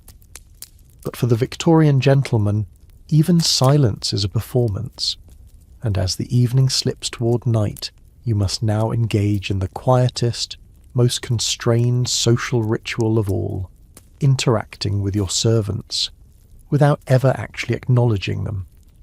Because in your world, there is a rule more sacred than good posture, more crucial than the soup spoon's direction. The line between servant and gentleman must remain invisible, yet absolute. You rise from your armchair and stroll into the hallway, where the gas lamps flicker faintly as if nervous. You hear footsteps ahead, soft, quick, and apologetic. A maid, young, likely new. She sees you and immediately looks down, folding into the wall like a shadow with a mop. You do not speak to her. You do not thank her. You do not even nod. Instead, you look slightly past her. Not through her. That would be cruel. But past her, as if she were a piece of architecture too humble to notice. Because speech creates familiarity, and familiarity in this house is social death. You continue walking. Somewhere, a door creaks. A footman appears in the corner of your eye, then vanishes like a well-trained ghost. Your boots click against the tile floor, not loudly, but enough to remind the house that you are awake, aware, and watching. You ascend the stairs slowly. Each step is an opportunity to display calm authority, and behind you, nearly silent, follows your valet, Mr. Simmons, carrying your nightwear and a basin of fresh water. You don't look at him, but you know he's there. When you reach your chamber, he opens the door for you, then sets the basin down on the marble-topped washstand. Not a word is exchanged. He lays out your robe, he fluffs the pillow, he removes your cufflinks with a gentleness normally reserved for baptismal fonts, and all of this is done without direct eye contact. The unspoken rule is clear. Your valet is your mirror.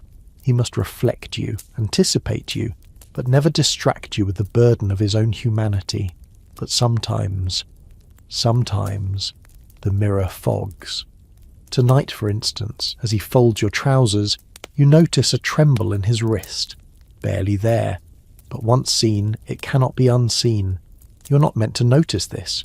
You're not meant to care. But still, a tremble. Was it cold? Fatigue? Sorrow? You consider asking. Just once. Just quietly. But then you remember your training. A gentleman does not pry. A gentleman does not burden his staff with concern, because concern implies emotion, and emotion implies equality. Instead, you offer the greatest kindness you can muster. You say flatly, "That will be all, Simmons." He pauses, slightly longer than usual, then bows, just enough to show gratitude, not enough to seem familiar, and leaves. The door clicks shut. You are alone now, alone with the warm water, the flannel robe, and the strange, persistent echo of a man's hand trembling over your folded waistcoat. You sigh, barely audible. The room exhales with you. Because even when no one is watching, a gentleman must never speak too loudly, not even to himself. The fire in your chamber gutters softly, casting long shadows across the wainscoting and wardrobe. You stand at the wash basin, sleeves rolled precisely halfway up your forearms, no higher. Bare arms are for prize fighters and physicians, not gentlemen. You begin your evening ablutions, a splash of water to the face, Cool, controlled, not a drenching, not a gasp, just enough to remove the day without revealing the man beneath. Your robe is waiting, navy, thickly woven, monogrammed on the left breast. A gift from your aunt, chosen not for comfort but symbolism. She once wrote that a man's nightrobe should speak of order, not indulgence. You think about that often as you tighten the sash in 3 careful loops. You move to your writing desk, not to write anything of consequence, but to perform the act of being a man who writes. You open your journal, uncapped fountain pen poised, and write a single line. Servants moved quietly today. You pause, underline quietly once. That's enough. Then, as always, you blot the ink, close the cover, and lock the journal away. Your private thoughts are so carefully censored, you'd scarcely recognise them in the light. Now comes the final choreography of the evening, getting into bed without disturbing the air too much. You extinguish the wall lamps one by one. Not all at once, that's theatrical. The proper way is gradual dimming, until only the fire remains, flickering gently like a memory too impolite to speak aloud. You pull back the covers and examine the pillow, crisp, centred, folded at the edge. A small square of lavender-scented linen lies atop it, a cooling cloth, changed daily, never acknowledged. You remove it, set it aside, slide into bed, not collapse, not flop. You lower yourself as if being observed, because in this house, in this world, you always are, even when alone. Your head sinks into the pillow, not deeply, just enough. You lie flat, arms at your sides, legs straight, the proper posture of a man who is at rest, but never relaxed. And then, at last, you hear it, the whisper of footsteps outside your door, a servant doing final rounds, checking windows, drawing curtains, confirming that the master of the house is safely abed. You close your eyes, though you're not yet tired. In this silence you consider the day, the walk, the moustache, the pudding, the girl, the tremor in Simmons's hand, all of it compressed into the soft whir of gaslight cooling in the pipe. You breathe in through your nose, lavender, coal dust and ink, and you let it go. But before sleep arrives, there's one last rule you remember, the most sacred one.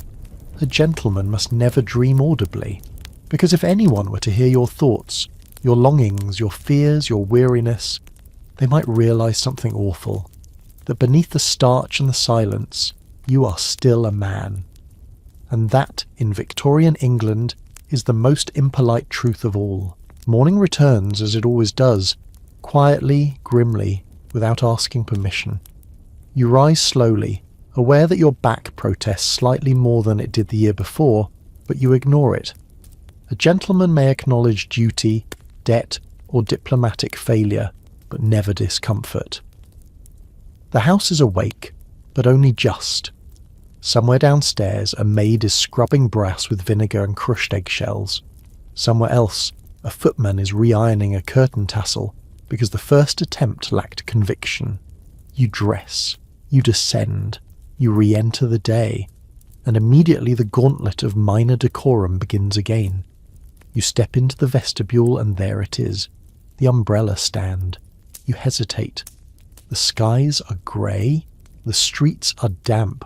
Your boots, shined last night, will suffer, and yet, to carry an umbrella before it rains, that suggests you anticipate the weather, and anticipation, in excess, suggests anxiety. And anxiety is what happens to clerks and poets, not men with monogrammed walking sticks. You leave the umbrella, first test passed, next comes the hat dilemma. You have 5 suitable options: the bowler, businesslike; the top hat, formal; the Homburg, continental; the straw boater, informal; and the dreaded soft cap, for cricket and only cricket. It's a Tuesday. You choose the bowler, functional, unimpeachable, silent. Then, gloves, white for balls, Grey for mourning, tan for walking, black for funerals. You select brown leather, soft, aged, with just enough wear to suggest long-standing respectability, but not so much as to invite pity. By the time you've left the house, you've already navigated 6 invisible rules and you haven't even spoken to anyone yet. You walk. The streets are busier today. Coal carts, carriages, a man selling eels from a barrow, 2 schoolboys fighting with their satchels. You dodge all of it, politely, without looking directly at anything. But then, disaster. A stranger, well-dressed, possibly respectable, approaches from the opposite direction. You've never met him, but your eyes meet for one fraction of a second too long. He lifts his hat, and now you are trapped. The unspoken code requires that you return the gesture, but how much? A full lift? A 2-fingered brim touch? A slight incline of the head? If you underdo it, you risk insult. If you overdo it, you invite conversation. You choose the modest brim touch and keep walking. But the interaction haunts you for the next 10 minutes. Who was he? Did you know him from the club? Was he related to the Calthorpes? Will he report your lack of enthusiasm to Lady Farnsworth, who will then assume you're cold and unfeeling, which may in turn affect your position on the guest list for Thursday's bridge supper? All of this, from a hat lift. This is what it means to live under the tyranny of decorum. Every gesture is loaded, every nod must be measured, every interaction is a puzzle, and no one tells you the rules. Even standing still is a performance. If you pause too long by a shop window, someone might think you're actually interested in what's being sold. If you stop at a street corner, someone might assume you're waiting. But gentlemen do not wait. They linger. You reach the park. It is blessedly empty, save for a gardener pruning something that once aspired to be a hedge. You take a seat on a bench, cross your legs, not too tightly, loosen your gloves, slightly. Breathe. And there it is again, the exhausting art of appearing effortless. You sit alone on the park bench, the cool of the wrought iron seeping into your spine through 3 layers of wool and pride. A pigeon eyes you suspiciously from the edge of the path. Even the birds here seem aware that a gentleman must never look idle, so you perform. Not overtly, of course, that would be vulgar. But you tilt your head at just the right angle to appear lost in thought. Not worried, not sad, just deeply, vaguely reflective, perhaps pondering trade routes, or Dante, or whether the cuff of your trouser is falling a fraction too close to the top of your boot. Across the green, a nursemaid pushes a pram. You do not look. Children in public are to be ignored unless they bow, in which case a faint nod may be granted. Never smile. A smile toward a child suggests warmth, dangerous territory. You check your pocket watch, not because you need the time, but because you need a reason to look down. 11:15. Still an hour before you must return home and pretend to read the fortnightly review. You rise from the bench, slowly. There's an art to this as well. Standing too quickly suggests discomfort or eagerness, or that your leg fell asleep. Too slowly, and you risk looking feeble. Now comes the most dangerous stretch of the walk home, the gauntlet of small decisions. Do you nod at the constable? Yes, but with reserve. Do you cross the street to avoid the group of schoolboys playing cricket with a boot and half a broomstick? No. A gentleman walks through disruptions, unaffected. Do you acknowledge the grocer who bowed at you 2 weeks ago? No, not until he does it again. A gentleman never initiates downward acknowledgement. It's bad for society. As you near your house, you pass Mr. Gadsworth, one of those men who seems always to be outside, always to be polishing something, and always to be waiting for conversation. You brace yourself. "Morning, sir," he calls brightly. You tip your hat. Not a smile, just the hat. That sun's come out after all, hasn't it? It has.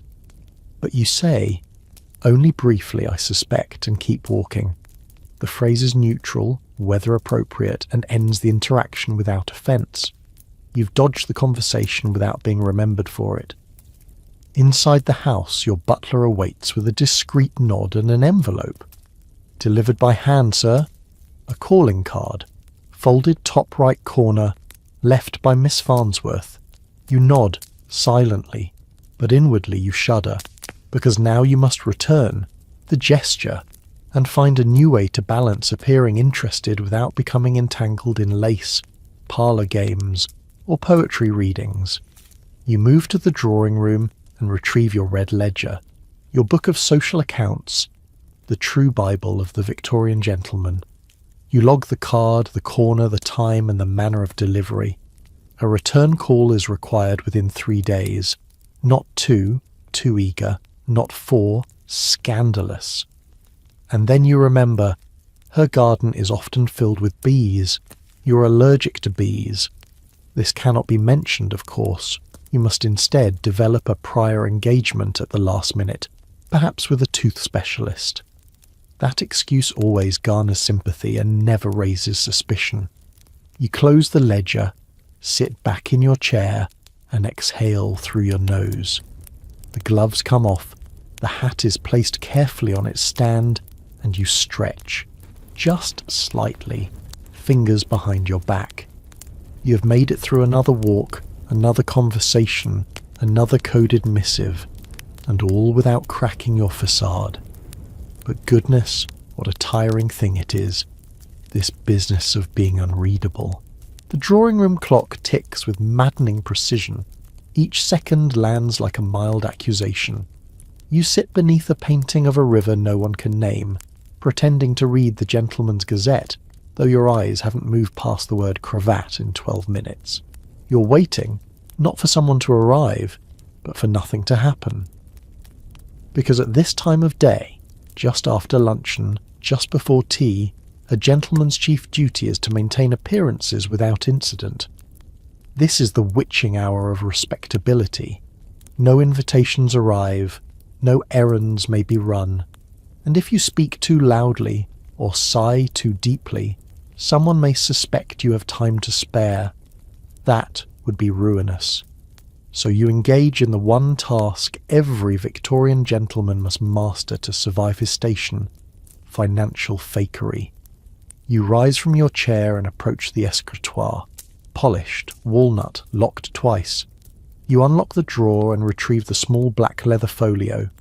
Inside are papers, neatly folded, faintly yellowed and terrifying. Statements. Not bank statements. You haven't looked at one of those in years. These are bills. Tailors, cobblers, glove makers, stationers, hair tonics subscriptions, and the enigmatic invoice from Barclay's exotic embrocations, which you dare not question. You spread them out across the desk like a man laying cards before a séance. Debts. Everywhere. Not crushing. Not yet. But stacked like gentlemen at a buffet, leaning forward, full of expectation. You select the tailor's bill, 3 suits, paid on credit, due last month. You cannot pay it. Not now. To pay too soon would draw attention to your liquidity. And in polite society, liquidity is suspicious. If you have money, why are you not investing it in something? A railway, a niece's dowry, a giraffe for the botanical gardens? So you perform a different ritual. You pull out your fountain pen, your finest cream paper, and begin. Dear Mr. L. Merriman, I write regarding your most recent invoice. You never use the word bill. Too aggressive. I find myself, temporarily, engaged in an estate-related matter requiring brief postponement of settlement. You don't lie. You imply. That is your birthright. You sign it not with your full name, but your initials, followed by esque, that small, ridiculous flourish that says, yes, I owe you money, but kindly remember I'm better than you. You fold the letter in thirds, seal it with wax, and drop it into the box marked Correspondence, awaiting excuses. 1 down, 11 to go. Next is the bootmaker. You haven't paid him since spring, but he's clever. He's taken to writing his bills on bright yellow paper. You suspect he wants the servants to notice. You can't have that. You tear the yellow bill in half, not to destroy it, but to reduce its visibility. You will respond later, perhaps with an invitation to a mutual friend's shooting party. That buys at least a month. This is the great dance of Victorian finance, appearing wealthy while quietly ducking creditors. You must look rich enough to be owed something, but never so rich that people expect repayment. You glance at your watch. Time to dress for tea. Another set of gloves, a slightly less formal coat, and the right expression. A smile that says comfortably solvent, even if your waistcoat contains only a button and a borrowed pencil stub. Because in this world, being a gentleman is not about having money. It's about looking like the kind of man to whom money will eventually somehow find its way back. You slip on your second best coat, charcoal wool, subtly worn at the cuffs, and examine yourself in the tall mirror with a critical eye. The fabric sits well. The lapels curve as they should. The wear is almost invisible. Almost. But you tell yourself what every Victorian gentleman whispers silently into the looking glass. Confidence is credit. And with that, you descend the stairs to join the household for tea. The drawing room is bathed in late afternoon light, filtered through lace curtains stiff enough to stand upright without a wall. A fire crackles. The tea tray has already arrived. China cups, tarnished tongs, a silver pot too small for anyone's satisfaction, and of course slices of sponge cake that taste like repentance. You take your place. You do not pour the tea. That is for the hostess, or a designated spinster aunt, or whichever daughter hasn't yet collapsed into embroidery-induced despair. Lady Prunella, visiting again, somehow always here, leans over with a smile like a veil pinned too tightly. Do you take sugar? You do? 2 lumps, you say 1.5. Why? Because 2 is indulgent, 1 is severe, but 1.5 suggests balance, economy of taste, moral restraint with a hint of softness. A man who understands both ledgers and lilies. She nods, approving. The cake is offered. You accept the smallest slice. Declining it outright would be noticed. Accepting a large piece would be commented on. But the smallest piece shows you're agreeable, restrained, and, perhaps most importantly, not hungry. A true gentleman is never hungry. Not because he is full, but because appetite, like emotion, must be domesticated. Conversation begins with murmurs, always a safe opening volley. Someone mentions a cousin's engagement. Another sighs at the decline in umbrella quality. A gentleman across the room suggests that the Queen is being led astray by certain Scottish influences. A scandalous statement, made acceptable only by his moustache's perfect symmetry. You listen, you nod. You place your teacup back in its saucer without a clink, and then, without warning, it happens. The worst of all possible tea-table catastrophes. Mr. Paddington mentions money, not vaguely, not abstractly, but plainly. I'm afraid I've had to take on a second clerk, he says, since the railway investment proved less than sound. The air stills. Even the tea seems to stop steeping. You do not blink. You take a gentle sip. You smile as if he said something about begonias, but inside your heart stutters like a carriage on gravel. Why? Because Paddington has broken the illusion. He has admitted reality. He has spoken aloud the thing that must only ever be implied. You must repair it. I find, you say lightly, that investment is a matter of patience, not volume. Lady Prunella hums. Another guest nods. You've done it. You've recast his failure as philosophy. The moment passes. Mr. Paddington shifts uncomfortably. You make a note to never invite him to anything that involves forks, felt hats, or trust. The tea continues. You smile. You sip. You dab your lips with a napkin that has never been used for anything less noble. Inside, however, you think about your tailor's bill and the yellow paper. You do not panic. You simply remind yourself, a true gentleman can be bankrupt in every sense, except presentation. You return to your study just as the sun begins its slow retreat behind the chimney pots, casting long golden bars across the carpet. It's the hour when the world softens, when city noises fade and men settle into their chairs, brandy in hand, and pretend they are at peace. But you? You're preparing for one of the most demanding social tightropes of all. Male friendship. Not camaraderie, not brotherhood, certainly not anything as vulgar as closeness. No, Victorian male friendship is built on shared silences, mutual restraint, and occasional remarks about rowing or trousers. You've invited a friend this evening, Mr. Langley. You've known him for years. You attended the same school, spent the same miserable summer at the same dull estate. He once lent you a copy of Cicero with a pressed violet inside. You never spoke of it. Langley arrives precisely 7 minutes after the hour, correct timing. His hat is in his hand, gloves folded into his left palm. No umbrella. Good. That implies trust in the weather and in you. You do not greet him warmly. Langley, good to see you. You shake hands, briefly, dryly, at a 45-degree angle. No clasping, no backpats. Your palms barely graze. Perfect. You gesture toward the study. He follows without comment. He knows the rules. Inside, the fire is burning. The decanter is full. 2 armchairs await at an angle, never directly opposite. That would be too confrontational. They face slightly away from one another, allowing for a conversation that may occur adjacent to eye contact, but never directly in it. You pour the brandy, 2 fingers each. You do not ask. Asking suggests curiosity. You simply know what he prefers, and he knows not to thank you. There is a moment of silence, a long one. You do not rush to fill it. That would suggest eagerness, and eagerness is dangerously close to emotion. Instead, you sip.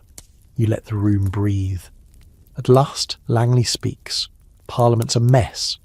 Too many speeches, not enough silence. You nod. Silence is underrated. There, a full exchange. 3 sentences, each perfectly opaque.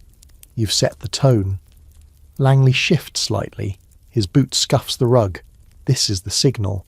He's about to say something real, but wrapped in layers of wool and metaphor. He says, I suppose one does wonder sometimes about trajectory. Trajectory. You know what he means. He means, what are we doing? Why do our days feel like museum exhibits? Is anyone truly content with this endless parade of waistcoats and teacups? But he doesn't say that. He says trajectory. And you nod. You respond, the trick I find is to avoid looking directly at it, like an eclipse. Langley chuckles once. Quiet, dry. You've acknowledged the void, gently, casually, without falling in. This is what friendship looks like. Not confessions, not declarations, but shared metaphors and reflected understanding. You rise to refill his glass. He doesn't stop you, and in that moment it's understood. He trusts you, not with secrets, not with grief, but with his presence, his company, his sigh that lasted just half a second too long. And you will not ask what's wrong. You will not press. You will do what men like you have always done. You'll sit and sip and say nothing and be everything. The silence continues, but it's no longer empty. It's seasoned now, like a well-aged port or the corners of your favourite leather chair. Langley reclines slightly. You mimic him, not out of imitation, but out of mutual choreography. This is the language of unspoken harmony, a subtle mirroring that says, we're on the same page, though we'll never admit there is a page at all. From the hallway, the grandfather clock chimes 7 times. It cuts through the quiet like a church bell at a duel. Langley adjusts his cufflink. Do you ever wonder, he says carefully, whether any of it matters? He's drifting again toward the dangerous cliff edge of reflection. Most men would flinch, but not you. Because you know, the real rule of Victorian gentlemanly friendship is that you must occasionally peer into the abyss together, but never jump. So you offer him the rope. You reply, only when I forget the rules. Langley nods slowly. He gets it. You're not dismissing him. You're saying, yes, I wonder too. But the rules keep us standing. The performance gives us shape. He takes another sip of brandy, then studies the fire. The problem with fires, he says eventually, is that they always look like they know more than you do. You allow yourself the faintest smile. They do. They've seen men try to be themselves. That gets a real laugh. Short but sincere. A gentleman's reward. Then Langley says something bold, unforgivable in lesser circles. I miss her. No name, no context. But the weight of it lands like a cannonball wrapped in linen. You do not ask who, you do not offer comfort. Instead you say gently, some women leave silence behind them. Others leave noise. You're lucky if it's the first. Langley closes his eyes for just a moment. That is enough. You've acknowledged his ache without disturbing it, and in return, he will never bring it up again. He finishes his drink, places the glass on the table with precise care. Not because it's fragile, but because this moment is. You rise. He rises. There is no handshake this time. That would undo the evening. Instead, he nods once. You nod back. Until next week. Unless the world ends. If it does, I'll bring the good bottle. He leaves. And for a long time, you do not sit. You remain standing in the quiet room, the smell of firewood and citrus wax lingering in the air. The shadows have deepened. The house feels older now, more like a theatre after the final curtain. You return to your chair, and you breathe. You think of Langley's confession, of the courage it takes to speak plainly in a world stitched together by euphemism. You think of how fragile it all is, this dance of restraint, this kingdom of sighs and nods. And then you do what any Victorian gentleman would do after such an encounter. You open your red ledger and record, Mr. Langley, Thursday visit, 2 drinks, no lapse in decorum, and in the margin, small and crooked, you write, fire knows everything. Morning again. But not just any morning. Sunday morning. The sacred day. The polished day. The day when all the sins of the week are smothered under starch, hymnals, and the faint smell of beeswax and sanctimony. You stand in front of your mirror, arms raised stiffly as the valet pulls your collar into place like a guillotine's embrace. The Sunday collar is higher, stiffer, sharper than anything you've worn since Tuesday's cravat-related near decapitation. But this is what the Lord requires, or rather, what society requires in the Lord's name. Your shirt is white, immaculate. It must be. A single blemish, a soup spot, a shaving nick would be visible across the pews and echo through the week like gossip in a cloister. You lower your arms. The waistcoat follows, then the long coat, the gloves, grey, the hat, black, the walking stick, not because you limp, but because on Sunday every gentleman must carry an object with no purpose except to signal he has arrived. Downstairs the maid has already brushed your boots, the cook has already burned the toast, the house smells of guilt and marmalade. You do not eat, not on Sundays. Eating shows pleasure, and pleasure dilutes piety. You step out into the pale morning air.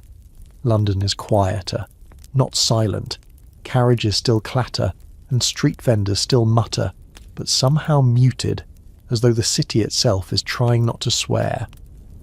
At the end of the block a bell tolls. You walk slowly, never briskly. Brisk walking implies eagerness, and eagerness, especially for salvation, is distasteful. Your church, St. Basil's on Hanover, is stone-faced and soot-kissed, its doors always slightly ajar, as if the Lord himself were too polite to say no.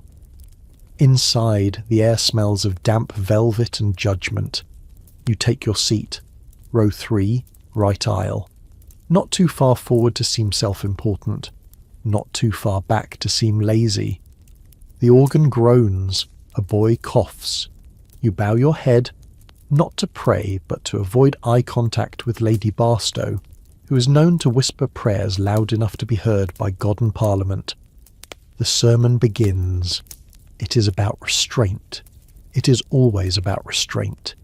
You know the script before the vicar opens his mouth. He speaks of duty, of discipline, of the dangers of indulgence. He warns against vanity, gambling, female novels, and sugary cordials consumed after dusk. You listen politely. You nod at the appropriate rhetorical pauses. You hum the hymns without moving your mouth. Because church isn't about belief. It's about performance. It's the weekly theatre of virtue, and every gentleman must act as if he is not acting. As the vicar winds down, you glance around. All the men are doing the same thing, sitting perfectly still, legs crossed precisely, hats on laps, hands folded. You spot one unfortunate soul nodding off. He will be publicly snubbed at next Thursday's reading society. The final hymn is sung, the final blessing delivered. You rise with everyone else, not too quickly, not too slowly. You file out into the courtyard. It is time now for the stroll. You walk slowly down the gravel path, surrounded by other gentlemen and their wives, all floating in clouds of cologne and tension. No one talks of the sermon. That would be earnest. Instead, they murmur about azaleas and chimney inspections. A small boy drops his prayer book. No one reacts. He picks it up. His father flicks his ear with a glove. Order is restored. This is Sunday, a day of stillness, ritual, and quiet competition, and it has only just begun. After the church stroll comes the Sunday visits, a series of stops not unlike a military campaign, only with more crumpets and fewer visible injuries. You adjust your hat, straighten your gloves, and prepare your face for the day's second performance. First, the Chadwicks. Their drawing room always smells of lavender and old coins. Mrs. Chadwick greets you with a smile that somehow manages to criticise your cravat without saying a word. Mr. Chadwick is already half asleep in his chair, pretending to read a sermon pamphlet while sneakily watching the canary in its cage. You speak of the weather, the vicar's hat, the scandalous softness of modern hymnals. You stay exactly 12 minutes. Any more implies loneliness, any less rudeness. Then it's off to the Fairchilds. Their daughter, Miss Eloise, offers you tea with trembling fingers. You accept with a nod so minimal it might register only to trained birds. You do not compliment her dress. That would be improper, but you also do not fail to notice it. That would be insulting. Instead you say, "Seafoam is a bold choice this late in the season." She blushes. Her mother beams. You have said everything and nothing at once. Perfect. The conversation turns to appropriate Sabbath activities. Someone mentions chess. Someone else mutters about embroidery. You offer gently, "I find Sundays are best reserved for reflection and starch." Laughter, real laughter, the kind that says, "He's clever, but safe." You've won the visit. You depart. Back on the street, your boots crunch gravel as you return home. The sun has risen higher. The smells of roasting beef drift through the air like patriotic incense. But you do not partake, not yet, not until the clock chimes 2. Instead, You enter your study, remove your gloves, and open your Sunday book. Every gentleman has one. Not scripture, though it may look like it. Not fiction, unless it's morally upright or depressingly slow. Your Sunday book is a volume that makes you seem intellectual without inviting questions. For you, it's the collected speeches of a Lord Shaftesbury, spine unbroken, pages gilt, margins perfect. You read 3 pages, or rather, you stare at 3 pages and think about roast potatoes. When the clock strikes 2, you rise. The dining room awaits. Sunday roast is a solemn affair, no jokes, no stories. Just roast beef, potatoes, boiled carrots, overcooked peas, and a pudding so dense it might legally qualify as building material. You chew slowly, napkin on lap, fork in left hand, knife in right. No slurping, no sighing, no salt. Conversation, if it occurs, is limited to things that have already happened, preferably at least 3 days ago. After the meal, you retreat once more to the study. This is when true Sunday leisure begins. You recline. You unfold the newspaper, careful not to crinkle. You let your eyes drift over headlines. Empire expands. Tea prices stable. One man jailed for laughter in church. And then, just for a moment, you allow yourself the greatest of all gentlemanly Sabbath indulgences. You remove your shoes. Yes, barely. Quietly. Just the left one. You wiggle your toes inside the sock, sigh silently, and feel almost human. But only for a moment, because even on Sunday, even in private, a Victorian gentleman must never appear too comfortable. It is Wednesday evening now, and you are preparing for the one event in the week more dangerous than politics, more delicate than mourning attire, and more mentally exhausting than croquet with in-laws. The Gentleman's Club. Not the sort of club with dancing or indiscretions. No, this is the sacred domain of high ceilings, lower voices, and cigar smoke so dense you could carve your initials in it. A proper Victorian gentleman's club is a fortress of masculinity filtered through mahogany and social dread. You dress with caution. Not too fine. This is not a theatre. But not too plain. This is not your dentist. Your waistcoat must whisper money, not shout it. Your tie must imply you know how to tie it yourself, even though you never would. And your shoes, they must shine just enough to reflect candlelight, but not enough to reflect your own self-doubt. You arrive at exactly 8 o'clock. Early is needy, late is criminal. The doorman greets you with a subtle nod. Not your name. Never your name. That would be vulgar. You nod back, almost imperceptibly, as if to say, yes, I am expected, and no, I will not do anything interesting. Inside, the hush wraps around you like velvet soaked in bourbon. Every surface is either wood, leather, or older than your grandfather's regrets.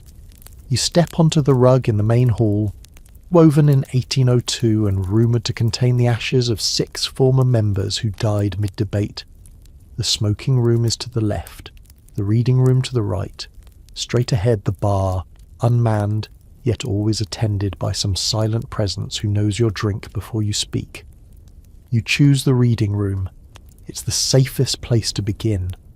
You pass a bronze bust of Lord Wellington with a crack across his nose and a monocle wedged into his left eye. No one knows who put it there. No one dares remove it. You sink into a chair that has outlived 5 monarchs and 3 revolutions. It groans slightly, in protest or welcome. You can't tell. A steward appears. "Your usual, sir?" You nod. Moments later, a glass of sherry materializes on the armrest like an obedient ghost. Across the room, other men read silently. One rustles a newspaper, another sighs. Once, then blushes at the sound. Speaking here is permitted, but only if you're at least 60, titled or recently widowed. You qualify for none of these tonight, so you remain silent. But the silence is deceptive. Beneath it swirls politics, scandal, rivalry, and barely contained snobbery. You pretend to read the Times, though your eye drifts to a nearby table where two older men are engaged in a game of chess so slow it has entered its third week. No one dares interrupt. Chess at the club is sacred.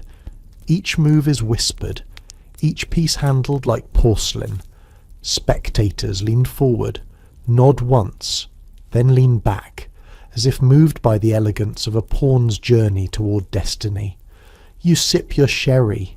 It tastes of raisins, patience, and mild disappointment. This is what you've trained for. Years of polite nodding, of learning to signal entire paragraphs of emotion through eyebrow twitches, of mastering the art of being present while appearing entirely disengaged. And just when you start to wonder if this is all a colossal waste of upholstered time, someone clears his throat. Heads turn. A man near the fireplace is about to speak. You brace yourself. Something is about to happen.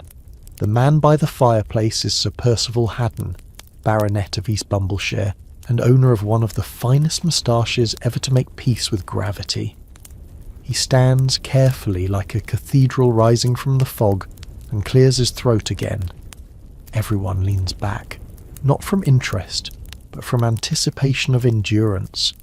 Sir Percival speaks only once a fortnight, and never in fewer than 70 words per sentence. "Gentlemen," he begins, "it has come to my attention that the wallpaper in the East Reading alcove has, over the course of the last 3 fiscal quarters, begun to display a degree of peeling which, though at first minor and possibly attributable to fluctuations in the barometric condition of the chamber, has now reached a stage I would describe as both perceptible and, dare I say, borderline unseemly." You suppress a smile. This is exactly what you came for. Sir Percival's speech unfurls like a parliamentary scroll, filled with qualifiers, references to upholstery, and 3 quotations from Latin poets. None relevant. He never mentions names, but everyone knows it's a jab at Lord Withersby, who donated the wallpaper in 1871 and insists it was French. It was not. The room does not erupt in applause. That would be vulgar. Instead, there is a solemn pause, followed by a synchronized sip of brandy. A gentleman's ovation. Sir Percival sits. Order restored. You rise, careful not to scuff the rug, and retreat to the smoking room. It's darker here. Low lamps, amber haze, the faint tang of burned cinnamon from someone's experimental cigar. This room is where reputations drift and settle like ash. You join a circle near the window. One man mentions the Queen's latest garden fete. Another mutters about railway shares. You contribute a shrug and a murmur, and it's enough. Because the secret currency here isn't conversation, it's containment. Whoever says the least wins. Someone brings up the new electric lights being tested in Piccadilly. "Ghastly," says Colonel Winthrop, polishing his monocle. "Soon we'll be roasting in our own lamps like Sunday hens." You nod sagely, though you secretly like the idea of not stumbling over spittoons in the dark. An argument brews, slow and polite as a tea kettle. Gaslight versus electricity. Steam versus sanity. Progress versus being left behind. You excuse yourself before it reaches the anecdote phase, when someone will recount a second-hand story involving Lord So-and-so and a fried lamp cord. Back in the hall, you pause beneath a portrait of the club's founder, Lord Catamole, who once declared that a gentleman's greatest achievement is going an entire evening without revealing a single opinion. You smile. You have done just that. It's nearly 11 now. Time to collect your coat, tip the steward precisely 1 shilling, and vanish into the misty street without leaving a footprint of scandal behind. Outside, London breathes heavier. The gas lamps flicker. The carriages rattle. Somewhere, a dog barks with the voice of someone who's never been invited to a single club. You walk home, hat low, shoulders squared, chest full of a quiet pride. Tonight, you are every inch the Victorian gentleman, measured, poised, entirely unreadable, and tomorrow you'll do it all again. Morning again, and you're not quite sure what day it is, until the butler brings in the visiting cards. That's the giveaway. Stacked like judgment, fanned like guilt, the visiting cards are lined up on a silver tray as if awaiting trial. Thin rectangles of social obligation. Each card carries a message deeper than any letter. I saw you were out. I made the effort. Now you owe me one. You sigh. It's Thursday, and that means calls. Social visits so brief they can be timed with an egg, and so fraught with etiquette that entire books have been written on the angle at which you place your hat. You don't particularly want to visit the Mortimers, or the Fairchilds again, or heaven forbid old Lady Voss, who insists on feeding you brandy-laced jelly and asking if you're still pure. But your card has already been left in their silver trays, and in Victorian England a card left is a debt incurred. You dress for daylight diplomacy, not as stiff as Sunday, not as rumpled as Tuesday's leisure coat.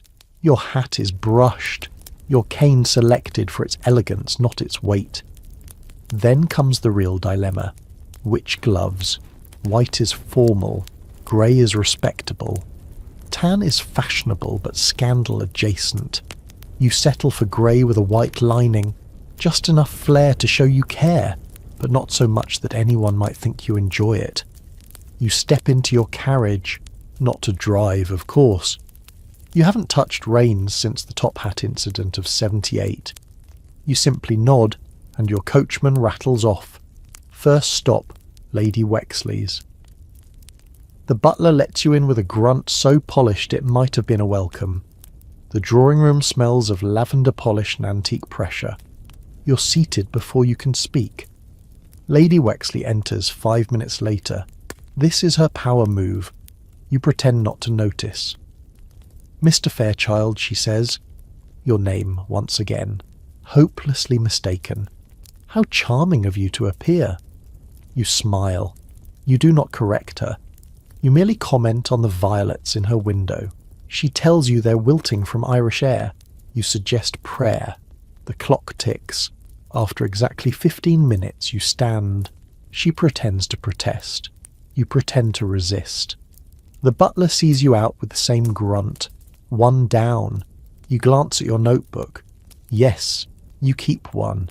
Every gentleman does. A slim leather-bound ledger that tracks your calls, time spent, compliments paid and offences committed, both given and received. It reads like a spy's diary, only with more cake. Second stop, the Davenports. Their home is modern, gaslit and tiled, smelling faintly of progress and new money. Mr. Davenport is absent as usual. Mrs. Davenport receives you with thinly veiled panic, her toddler howling somewhere behind a closed door. You comment on the hallway umbrella stand. She beams like you complimented her womb. Tea is served. Biscuit crumbles are feared.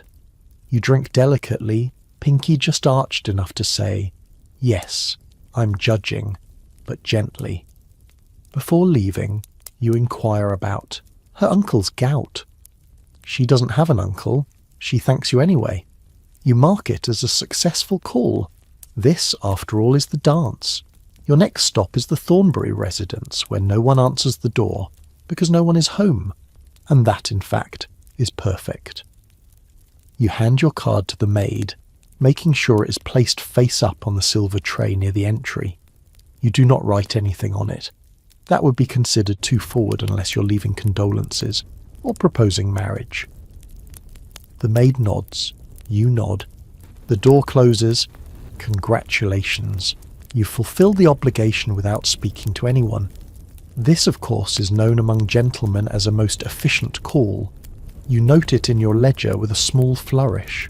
3 more, and you'll be done for the week. As your carriage bounces toward the next visit, you glance out at the London streets, a parade of petticoats, chimney pots, and shouting newsboys. A woman in a plum bonnet crosses the road and gives you a sideways look, which you pretend not to notice. Eye contact in a moving carriage. Outrageous. You arrive next at the Lemworths' townhouse. A servant escorts you into a room full of doilies and the scent of weak rosewater. Miss Lemworth herself greets you, dressed in lace so stiff it might count as armour. She's seated at the piano, playing a tune so hesitant it sounds like the keys are resisting her fingers. You compliment her skill. She blushes as expected. Her mother beams. Tea is brought in and arranged with the same reverence one might show a relic from St. Peter's bones. You sip. You smile. You ask after the cat, though you've never seen it. Conversation shifts to weather. Again, always the weather. That safe, endless, ever-wobbly topic that Victorian society leans on like a crutch made of fog. You mention the recent drizzle. Mrs. Lemworth agrees it was the sort that ruins both shoes and reputations. That's enough excitement for one call. You stand, thank them, bow, and back out with the grace of a ghost who regrets being polite. Now to the final visit, the hardest kind. A return call. You see, earlier in the week Sir Edwin Pallister left his card at your house, and not just a regular card. He left one with a turned-down corner, indicating he had come in person and expects you to do the same. This is no ordinary social nicety. This is a duel of manners, an unspoken chess match where every move is laden with implications, rank, influence, even romantic suggestion. If the card had a different edge turned, which it didn't, but might one day, you arrive. Sir Edwin meets you in his study, which smells of leather, pipe tobacco, and ancient disapproval. He gestures to a chair. You sit precisely 2 inches from the edge, attentive, but not desperate. You discuss the latest bill in Parliament. You both oppose it, of course. You for reasons of tradition, he for reasons of spite. You agree in tone, but not in content. He mentions his hunting dog. You pretend to know what kind it is, and just when you think the call might end in peace, he offers you a second glass of port. This is a trap. 1 glass is politeness. 2 is intimacy. If you accept, you're deepening the acquaintance. If you refuse, you might insult him. You take it. You sip slowly. He nods once, and in that nod is every layer of Victorian male bonding. Secrecy, suspicion, and satisfaction. The visit ends. You've survived. You return home, exhausted in your bones but pristine in reputation. You hand your notebook to the butler, who files it in the lockbox. Tomorrow you'll receive more cards, and you'll do it all again. Because in this world of pressed linen and unsaid things, a gentleman's silence says more than 1,000 letters ever could. It's Sunday morning, and for once you wake up without a plan. No calls to make, no moustache tips to trim, no gloves to categorize by emotional nuance. Just the quiet hum of a household moving softly below your floorboards. The housekeeper stoking the fire, the butler muttering Latin curses at the boots, the maid rattling the tea tray with the passive aggression of a Victorian sunrise. You lie in bed a little longer than is proper, staring at the canopy above like it holds the answers to the unspoken question in every gentleman's soul. What exactly am I supposed to do with myself now? Because here's the secret no one tells you. After all the etiquette, the honour, the rituals and routines, being a Victorian gentleman is quite frankly exhausting. And more than that, deeply, profoundly lonely. Not the sort of loneliness that comes from absence, but the kind that comes from always being watched, judged, decoded, measured by the cut of your trousers, the curve of your walking stick, the speed of your tea sipping, every action a message, every silence a decision. You finally rise, dress with minimal fanfare, still 3 layers of course, and descend to breakfast. Today it's kedgeree. Yesterday it was devilled kidneys. Tomorrow probably poached eggs arranged like disappointed bishops.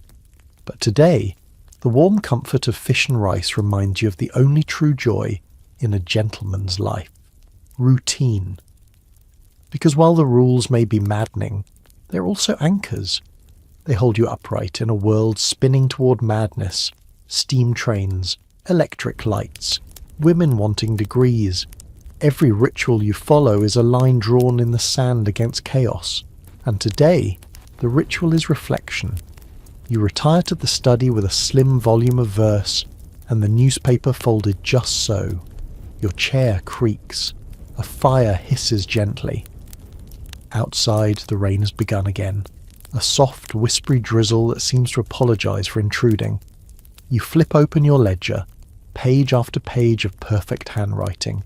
Names visited, cards left, compliments paid, outfits worn, arguments dodged, 1,000 tiny maneuvers of polite warfare.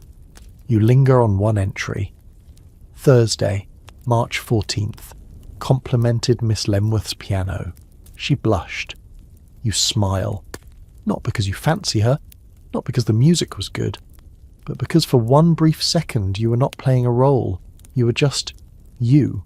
Still wrapped in velvet formality, yes. Still behind 3 inches of waistcoat and social armour, but something human slipped through the cracks. And maybe, just maybe, that's the point of it all. Not perfection, not purity, not power.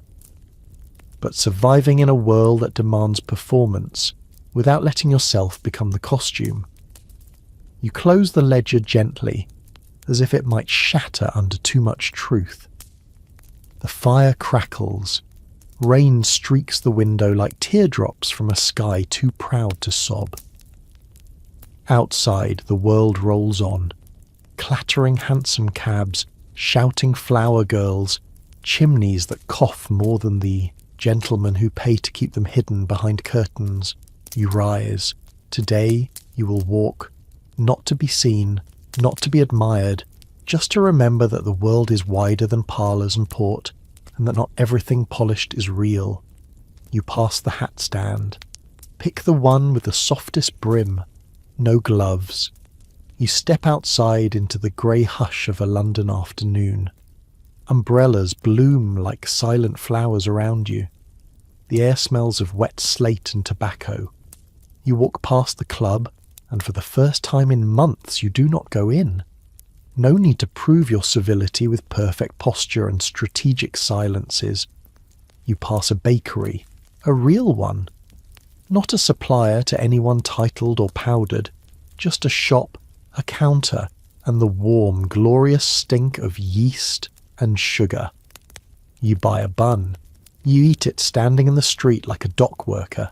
Sticky fingers, no napkin.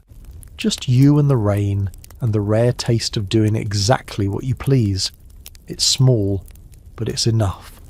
Because here's what they never tell you in etiquette manuals or gentlemen's primers, or the smug diaries of viscounts who never lifted a chamber pot in their lives.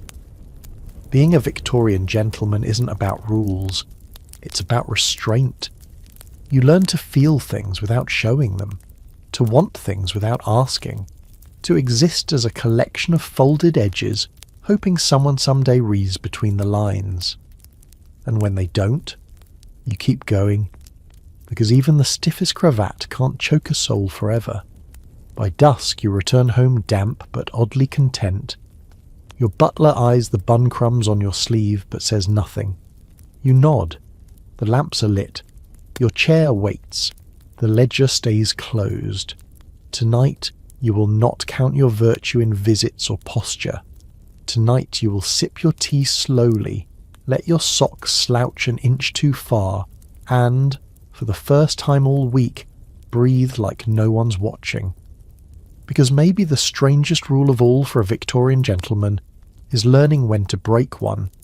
And now, dear listener, you can let all of that go. Let the cravats loosen, the etiquette books close, and the candlelight fade into a soft glowing blur.